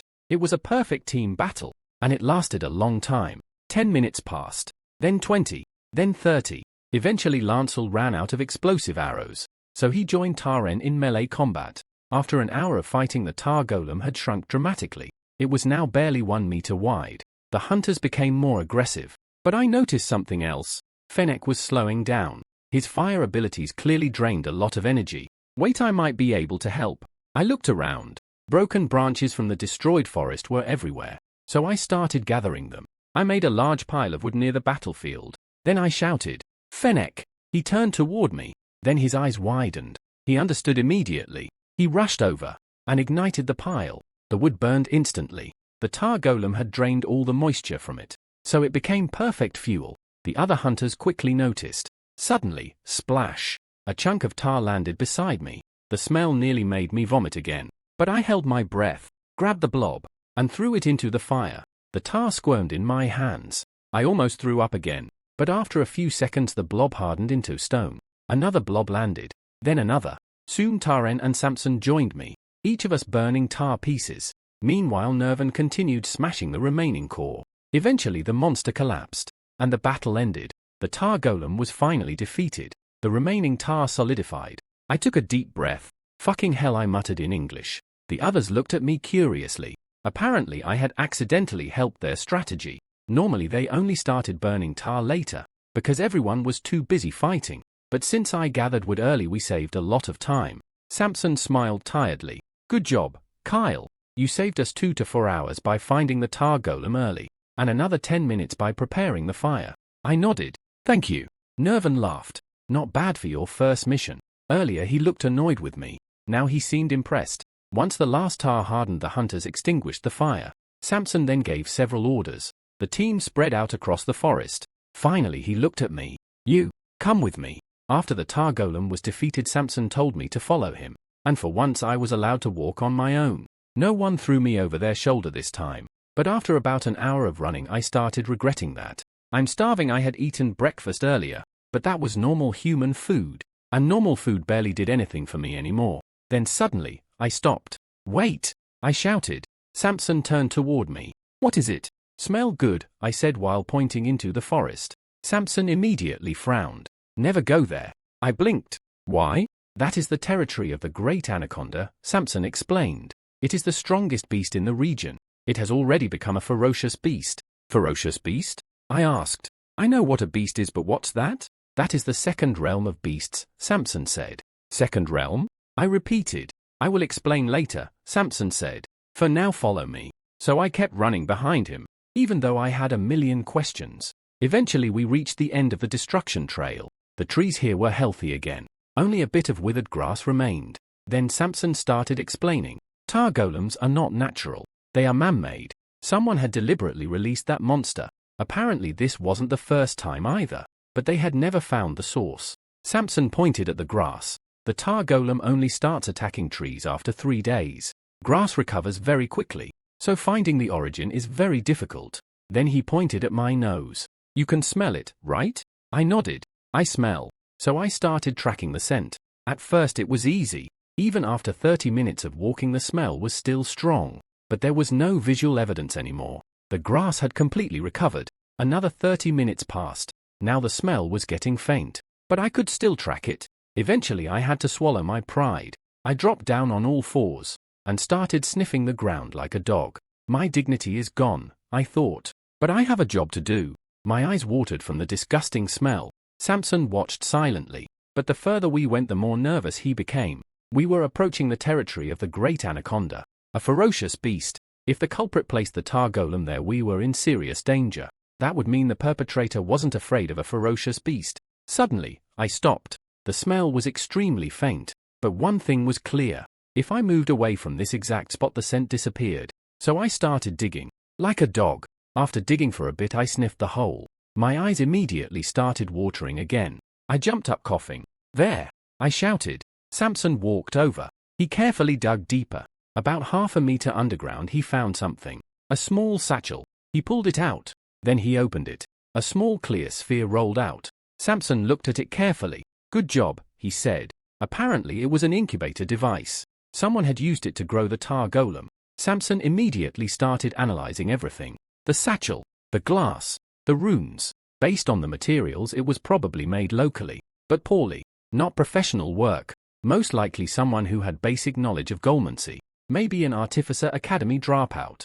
Or someone working for a shady black market. Samson also realized something else. The tar golem had been placed near the territory of the Great Anaconda. And that wasn't an accident. They want the Great Anaconda to move, Samson thought. And if the anaconda moved, someone could steal its treasure. Life water. But if the snake returned and found it missing, it would rampage. The entire town could be destroyed. Samson clenched the incubator tightly. He was furious. But he calmed down quickly. Then he looked at me. Good job, Kyle. This discovery helps us a lot. I help, I replied proudly. Samson smiled. Now let's patrol the forest. And we will also find you something to eat. The moment he said the word food, my eyes lit up. We spent several more hours in the forest. Eventually I killed another beast. It wasn't anything special, but it was meat. And that was all I needed. Finally we returned to town. And from the next day onward my real life as a monster hunter began. After returning from the tar golem mission, Samson and I went back home. I spent the rest of the evening studying Sand Speak again. Then I went to sleep. The next morning Samson sent me out with someone else. This time my partner was Taren. Taren was the oldest member of the team, and the longest employee Samson had. He had been working with Samson for more than 10 years. As we walked through the forest, Taren suddenly started telling his story. You know, he said, Samson recruited me from prison too. My eyes widened. You were in prison? Yep, Taren replied casually. For banditry. In simple terms, I robbed merchants on the roads. Apparently he had even led a bandit group, but one day they ran into a city guard squad, and the guards crushed them instantly. He ended up in prison, but after a few weeks Samson visited the prison looking for hunters. At that time Samson was still working alone, and that's how Taren joined him. I've been working for him ever since, Taren said. Kyle listened carefully, even though he still struggled with Sand Speak. Back then I was just an early squire, Taren added. Kyle frowned. That strange word again. What is early squire? Taren stopped walking. Wait, you don't know what a squire is? Kyle shrugged. Never heard. Taren looked completely confused, but he gave up trying to figure Kyle out. Instead he started explaining. It's how we measure power. There are different realms. You can think of them as levels of strength. Each realm had 5 stages, and every new realm dramatically increased your power. At the very bottom you were just a normal human, not even part of the first realm. But if someone trained hard and acquired ether, they could enter the first realm. The very first stage was called initial squire. At that point you would already be stronger than most humans. It was the first step on the path of power. Kyle tried to summarize. Normal person train. Normal person get ether. Then more power. Taren nodded. More or less. Then he continued explaining. The stronger someone became, the more ether they needed. Training could generate a little ether naturally, but buying ether was much faster. Kyle immediately asked another question. Where ether come from? Taren gestured around them. Everywhere. It existed in the air, in the ground, in water, in animals, in plants. Ether was everywhere. The real problem was getting it into the body. How get into body? Kyle asked. There are many ways, Taren said. As he stopped near a fruit tree, he poured something from a pouch onto its roots. Some ether is toxic, some is beneficial, and some is useless. Then he gave an important example. The ether inside beasts. Beasts had evolved a defense mechanism. Their ether was toxic to humans. If humans consumed it, they could die. Other beasts didn't have this problem, because they evolved ways to handle it. But humans had not. Then Taren suddenly looked at Kyle. Oh right. You're half-dwarf, aren't you? Kyle shrugged. I don't know. Taren sighed again. Getting answers out of Kyle was exhausting. So he just continued explaining. Dwarfs were a special type of human. They lived in tribes deep in the wilderness. Their technology was primitive. Their weapons were crude, but their bodies were powerful, because all their ether focused on one thing, their bodies. Unlike humans, their ether didn't spread to the other aspects. Kyle looked confused. Other aspects? What center? What soul? Taren sighed again. You don't know the 4 aspects of power? Kyle shook his head. So Taren explained. When humans absorbed ether, it didn't just go into their bodies. It spread across for different aspects. Each aspect enhanced something different. The first aspect was the body. More ether in the body meant more strength, more speed, more physical power. The second aspect was the mind. More ether there meant better intelligence, better memory, faster learning. The third aspect was the center. Kyle interrupted. Center? Taren suddenly poked a finger into Kyle's chest, right above his collarbones. Kyle winced. Ouch! But then Kyle noticed something strange. Under his skin there was a hard round object, like a marble. Was that always there? He thought. Taren nodded. That's your center. The center was a special organ. It stored raw ether, and it allowed humans to transform ether into abilities. For example, Fennec's fire. Fennec had a natural fire affinity, so turning ether into fire was easy for him. Other people would need years of training, but Fennec could learn it quickly. He pulled ether from his center, sent it into his arms, then converted it into fire, and channeled it through his rapiers. So to summarize, body strengthened the body, mind enhanced intelligence, center allowed ether manipulation. Kyle nodded slowly, but one question remained. Soul? He asked. Taren nodded. Right. The soul is the last aspect, and according to Taren the soul was the most mysterious one of all. Taren continued explaining the power system of this world. The soul, he said, is the aspect that lets you influence the ether around you. It allowed someone to interact with the environment using ether. Like Fennec's rapiers? I asked. Something like that, Taren replied. But there was an important difference. Fennec wasn't using his soul directly. His rapiers had been crafted by someone with a powerful soul. That weapon allowed him to channel his abilities. Without those special weapons, Fennec couldn't use his fire ability properly, because he was only a squire. There's that word again, I thought. What exactly is a squire? Taren finally explained. A squire is the official title for knights in the First Realm. Then he asked if I remembered the 4 aspects of power: body, mind, center, soul. I replied. Correct, Taren said. For normal humans, ether spreads evenly across all 4 aspects. But knights were different. Future knights underwent a special ritual as children. Only talented children were selected, and the ritual was extremely expensive. That ritual strengthened their body and center, but it completely locked their mind and soul, which meant all the ether they absorbed only strengthened their body and ether storage. What the hell? I thought. They intentionally crippled 2 aspects? Why would anyone do that? I asked the question out loud. Taren answered with a proverb. Jack of all trades, master of none. Then he explained further.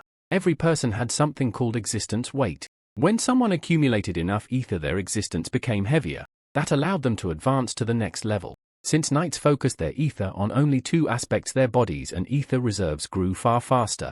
They became dramatically stronger. Twice the strength, twice the speed, twice the resilience.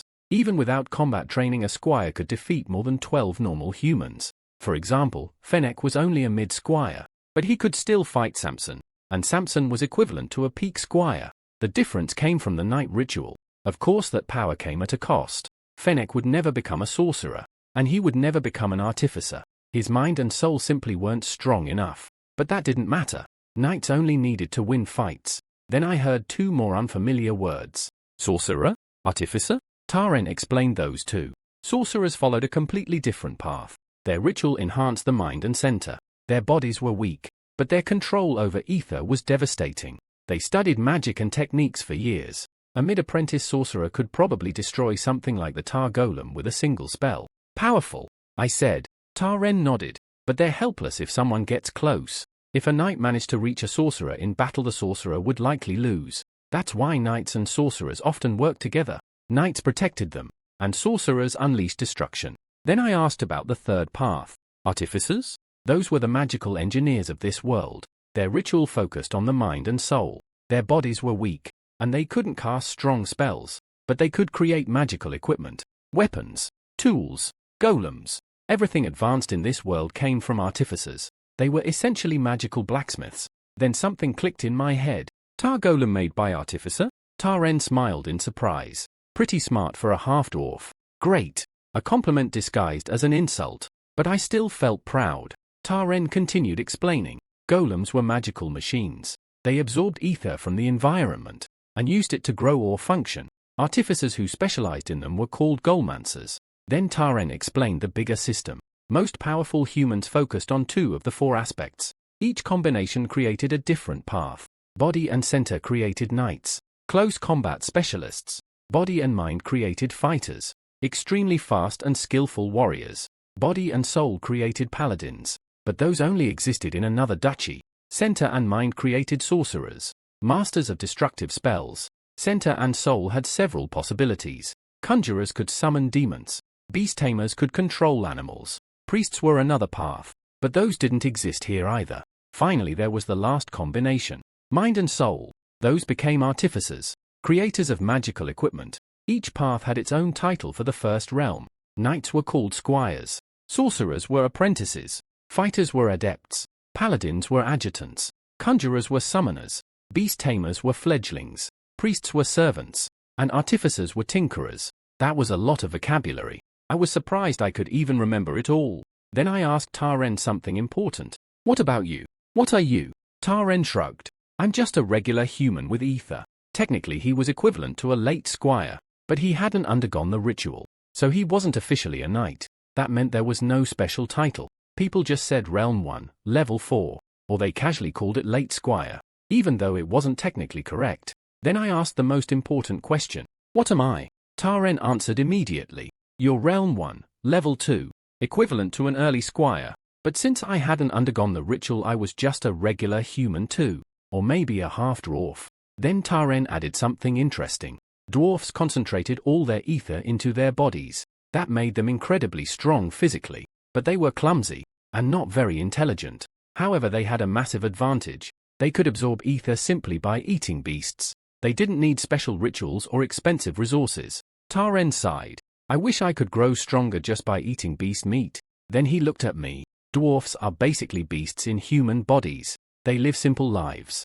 After Taren finished dumping an entire encyclopedia of information into my brain, we went back to work. For the rest of the day I simply followed him around, watching, learning, understanding what hunters actually do, tracking beasts, maintaining the forest, collecting resources, and occasionally fighting monsters. I even fought another small beast that day, but it was nothing impressive.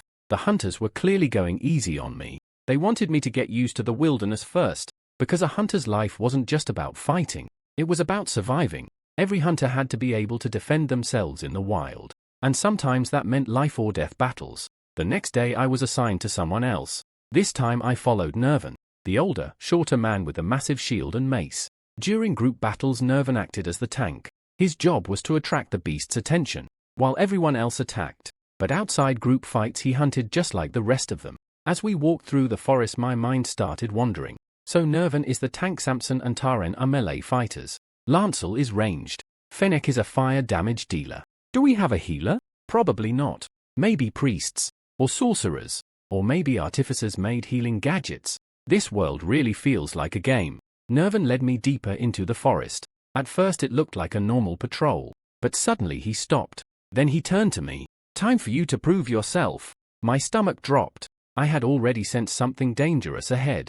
And it definitely wasn't a weak enemy. Are you sure? I asked nervously. Stop being a pussy, Nervan snapped. You already have your issued equipment. It's time to show some guts. I looked down at my gear. I was wearing the same green hunter armor as the others, and in my hand a one-handed sword. My grip tightened. Nervan didn't wait. He rushed forward. Bang! The sound of bone shattering echoed through the forest. I ran after him, just in time to see Nervan crush a firewolf's skull with his mace. My eyes widened. Firewolves, the same monsters that nearly killed me before. Bang! Another wolf died. Bang! A third one died. Then Nervan turned toward me. Kyle, attack the last one. Before I could respond he smashed the final wolf with his shield, and launched it straight toward me. Instinctively I swung my sword. Clang! The blade hit the wolf's forehead, but the angle was terrible. I couldn't use my full strength. The wolf's skin split open, but its skull held. The next moment, the wolf crashed into me. We both hit the ground. The wolf scrambled desperately. Its claws scraped against my armor. It wasn't trying to fight. It was trying to run. I have to kill it. That was the only thought in my head. I grabbed one of its legs, then stabbed toward its chest. But again the angle was terrible. The wolf broke free, and tried to run. But Nervan stepped in. He slammed it with his shield, and pushed it right back toward me. Kill it. Do your job. The wolf staggered. Its instincts were in chaos. It tried to escape again, but Nervan blocked it. Now it had only one option left. Fight. The wolf turned toward me. Fire ignited inside its mouth. My eyes widened. Fireball. I jumped sideways. Bang! The fireball blasted a tree behind me. The wolf tried to escape again, but once again, Nervan blocked it. What's the problem? He shouted. Just hit it. Now the wolf was completely panicked, and so was I. My heart was racing. This thing can kill me. The wolf charged again. Time slowed down. My instinct screamed, run, but running didn't work. So I did the only thing I could. I pointed my sword forward, right at the wolf. Then I noticed something. The fire inside its mouth. Oh shit. Boom. The fireball slammed into my chest. Heat exploded across my body. I was thrown backward, but strangely I didn't feel pain. My brain ignored it. Instead I screamed and thrust forward. My sword stabbed into the wolf's throat. It stopped instantly. Move it around, Nervan shouted. So I did. I twisted the sword violently, cutting through flesh. Blood sprayed everywhere. The wolf tore itself free, then lunged again. Instinctively I held my sword horizontally. The wolf collided with the blade. We crashed to the ground. Pain shot through my left hand. I realized I had grabbed the blade's tip and sliced my own hand open. The wolf snapped its jaws. Again, and again, and again, trying to reach my face. But my sword blocked every bite. Blood poured from its throat wound. For 5 seconds we struggled. Then suddenly, the wolf pulled its head back, slipped beneath my sword, and sank its teeth deep into my stomach. The wolf's jaws crushed down on my stomach. It felt like my body had been caught in a steel vice. I swung my sword again and again at its neck, but from that position I had almost no power. Damn this thing. Adrenaline exploded through my body. Rage, hatred, survival instinct. Suddenly I dropped the sword. Nervan's eyebrows rose in surprise. Fucking die. I screamed. I grabbed the wolf's head, then shoved both of my thumbs into its eyes. My hands trembled with rage. The eyeballs burst under my fingers. The wolf screamed and released my stomach, but I didn't stop. I rolled on top of it. The wolf's legs kicked wildly. Its claws scratched my face, but I barely felt the pain. I locked its head down with my left arm, then shoved my right hand into the open wound in its throat. My fingers dug deep into the torn flesh. I screamed in blind fury. After a few seconds my hand touched something hard. The neck bone. I grabbed it, then repositioned my body. My legs pushed against the wolf's jaw. My arm pulled the neck bone upward. Crack! The neck snapped. My grip slipped. The wolf collapsed. Its body spasmed violently. For several seconds I just watched. The convulsions grew weaker, then weaker, until the body stopped moving. Is it dead? I thought. My heart pounded like a drum. Slowly my mind started calming down, and that's when the pain arrived. My face burned. My neck burned. It felt like my skin was on fire. I touched my chin. The texture was wrong. Hard, rough, and full of holes. What happened to my face? Suddenly, thud, a skinned wolf leg hit my chest. Eat it, Nervan ordered. You're half-dwarf, right? My brain barely processed the words, but my instinct reacted instantly. I grabbed the leg and bit into it. My hunger took over. I devoured the meat like a starving animal. Blood covered my mouth. Within seconds the pain began fading. My injuries started healing. Then another wolf corpse landed in front of me. You killed it, Nervan said. You can eat it. Just don't damage the hide. I crawled toward the corpse and started ripping it open. Thunk! Nervan smacked the back of my head with his knife. Use that, you animal. I grabbed the knife, then made a long cut from the neck to the groin. I ripped the body open and shoved my face into the intestines. Eating, devouring, feeding. Time stopped existing. Minutes passed. Eventually my rage faded. My hunger slowed. I lifted my head from the corpse. You done? Nervan asked casually. The moment I heard his voice my anger returned. What the hell is wrong with you? I shouted in English. He didn't understand the words, but he understood the meaning. Training you, Nervan replied calmly, showing you what it means to be a hunter. He leaned against a tree, then continued. Taking care of trees and feeding animals is nice, but in the end we are killers. We kill what we dislike. We spare what we like. We are bandits of nature. Marauders. We take what we want and destroy what we don't want. That's how the strong live. Life doesn't hand you power. Every bit of ether you gain is ether something else loses. It's a fight for survival. A fight to the death. He pointed at me. Do you want to live off handouts? Do you want others to kill the beasts you need? Or will you rip that power from nature yourself? Do you want strength without effort? Or do you want to be a warrior? My breathing was still heavy, but I understood his point. Then Nervan pointed at the wolf corpse. You killed this. It's yours. You ended its life to grow stronger. You're half-dwarf. You gain power simply by eating beasts. And unlike dwarfs, the ether strengthens all your aspects. Body, mind, center, soul. Do you understand how valuable that is? Tens of thousands of people would kill for that ability. Don't waste it. My chest rose and fell rapidly. Adrenaline still flooded my veins. Bang! I punched the wolf carcass. I killed this. I shouted. You killed it. Nervan roared back. We both yelled like maniacs. Then Nervan walked over and punched me hard in the chest. I stumbled backward coughing. Good job, he said. The hit snapped me back to reality. I finally calmed down. After a moment, Nervan gave another order. Now skin it and harvest everything valuable. You killed it, so all the meat is yours. I took a deep breath, then nodded. Understood. What is wrong with you? Samson's furious voice echoed throughout the entire hut. Even Fennec and Lancel flinched, and they weren't even the targets. So what if he fought a spitter? Nervan replied angrily. He killed old Betty. If he can kill old Betty, he can kill a spitter. It's his fourth freaking day. Samson shouted. He doesn't even know how to fight. He only killed old Betty because of dumb luck. But he didn't need luck this time. Nervan argued. He killed the beast himself. The only thing I did was stop it from running away. You almost got him killed. Samson snapped. He had armor, Nervan said. We both know a spitter can't pierce that. And what about his head? Samson roared. If the spitter hit his head, he would be dead. Nervan slammed his fist on the table. Then he simply wouldn't have been strong enough to repay his debt. Old Betty was worth a fortune. You know that. That monster generated 40% of our entire revenue. Samson's eyes narrowed. So that's why you did this? You're angry because he cost us money? Nervan shot up from his chair. How dare you say that? You know me better than that. You gave me a second chance. And I'm trying to give Kyle one too. But he has to actually work for it. No more handouts. He's a hunter. He's a warrior. He proved it when he crushed that spitter's eyes and ripped its neck apart. Fennec visibly winced at the mental image. Samson shook his head. You can't just throw a pup into the wilderness and expect it to survive. They need to learn first.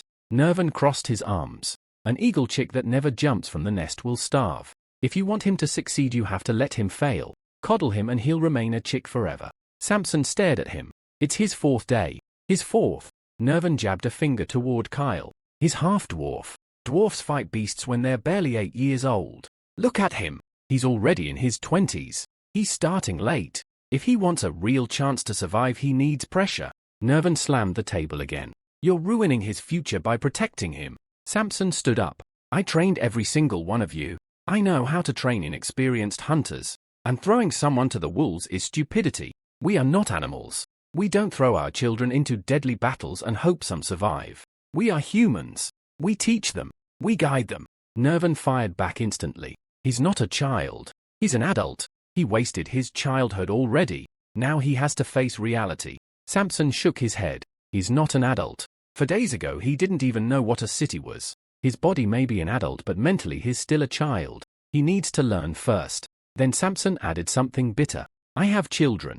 I know how to raise them. Meanwhile, Kyle just stood there listening. And the argument triggered an old memory. Mom and Dad fighting again, he thought. This feels exactly like my childhood. His jaw tightened. My meth-addicted mother, my drug-lord father, the shouting continued. But Kyle had changed. He wasn't a helpless kid anymore. Shut the fuck up. Kyle suddenly yelled in English. The room went silent. Kyle stepped between them. Samson looked at him seriously. Nervan looked at him calmly. I need contribute, Kyle said. I need learn more, just faster. I know have time. I need earn. I adult. I make choice. Then Kyle pointed at Samson. You businessman. I investment. I need return. Let me earn. Let me grow. Please. Samson closed his eyes and sighed. He almost killed you, Kyle. I can't ignore that. Kyle shook his head. It necessary. I live dream. I take without give. I need work. I need learn more, just faster. I need earn more, just faster. I need grow more, just faster. The terrible grammar almost turned the argument into a comedy. Samson rubbed his temples. Then he exhaled. You're right. Maybe being a father made me overprotective. He looked at Kyle again. I did pull you out of prison. And yes, you are an investment. And investment should produce results. Then he turned toward Nervan. I'll let this incident go, but I don't want it repeated. Nervan raised an eyebrow. What if he wants it repeated? Samson responded calmly. Kyle is an adult. If he chooses to take risks, that's his decision, but you will not force him into it. Unless it's normal work and reasonably safe. I don't want another situation like today. Understood? Nervan nodded. I can work with that. Kyle finally relaxed. Then Samson added one last thing. After your introductory period you'll be working with Nervan. If he believes his methods are better he can prove it. Nervan smirked. Fine by me. Don't worry. I'll turn him into a proper warrior.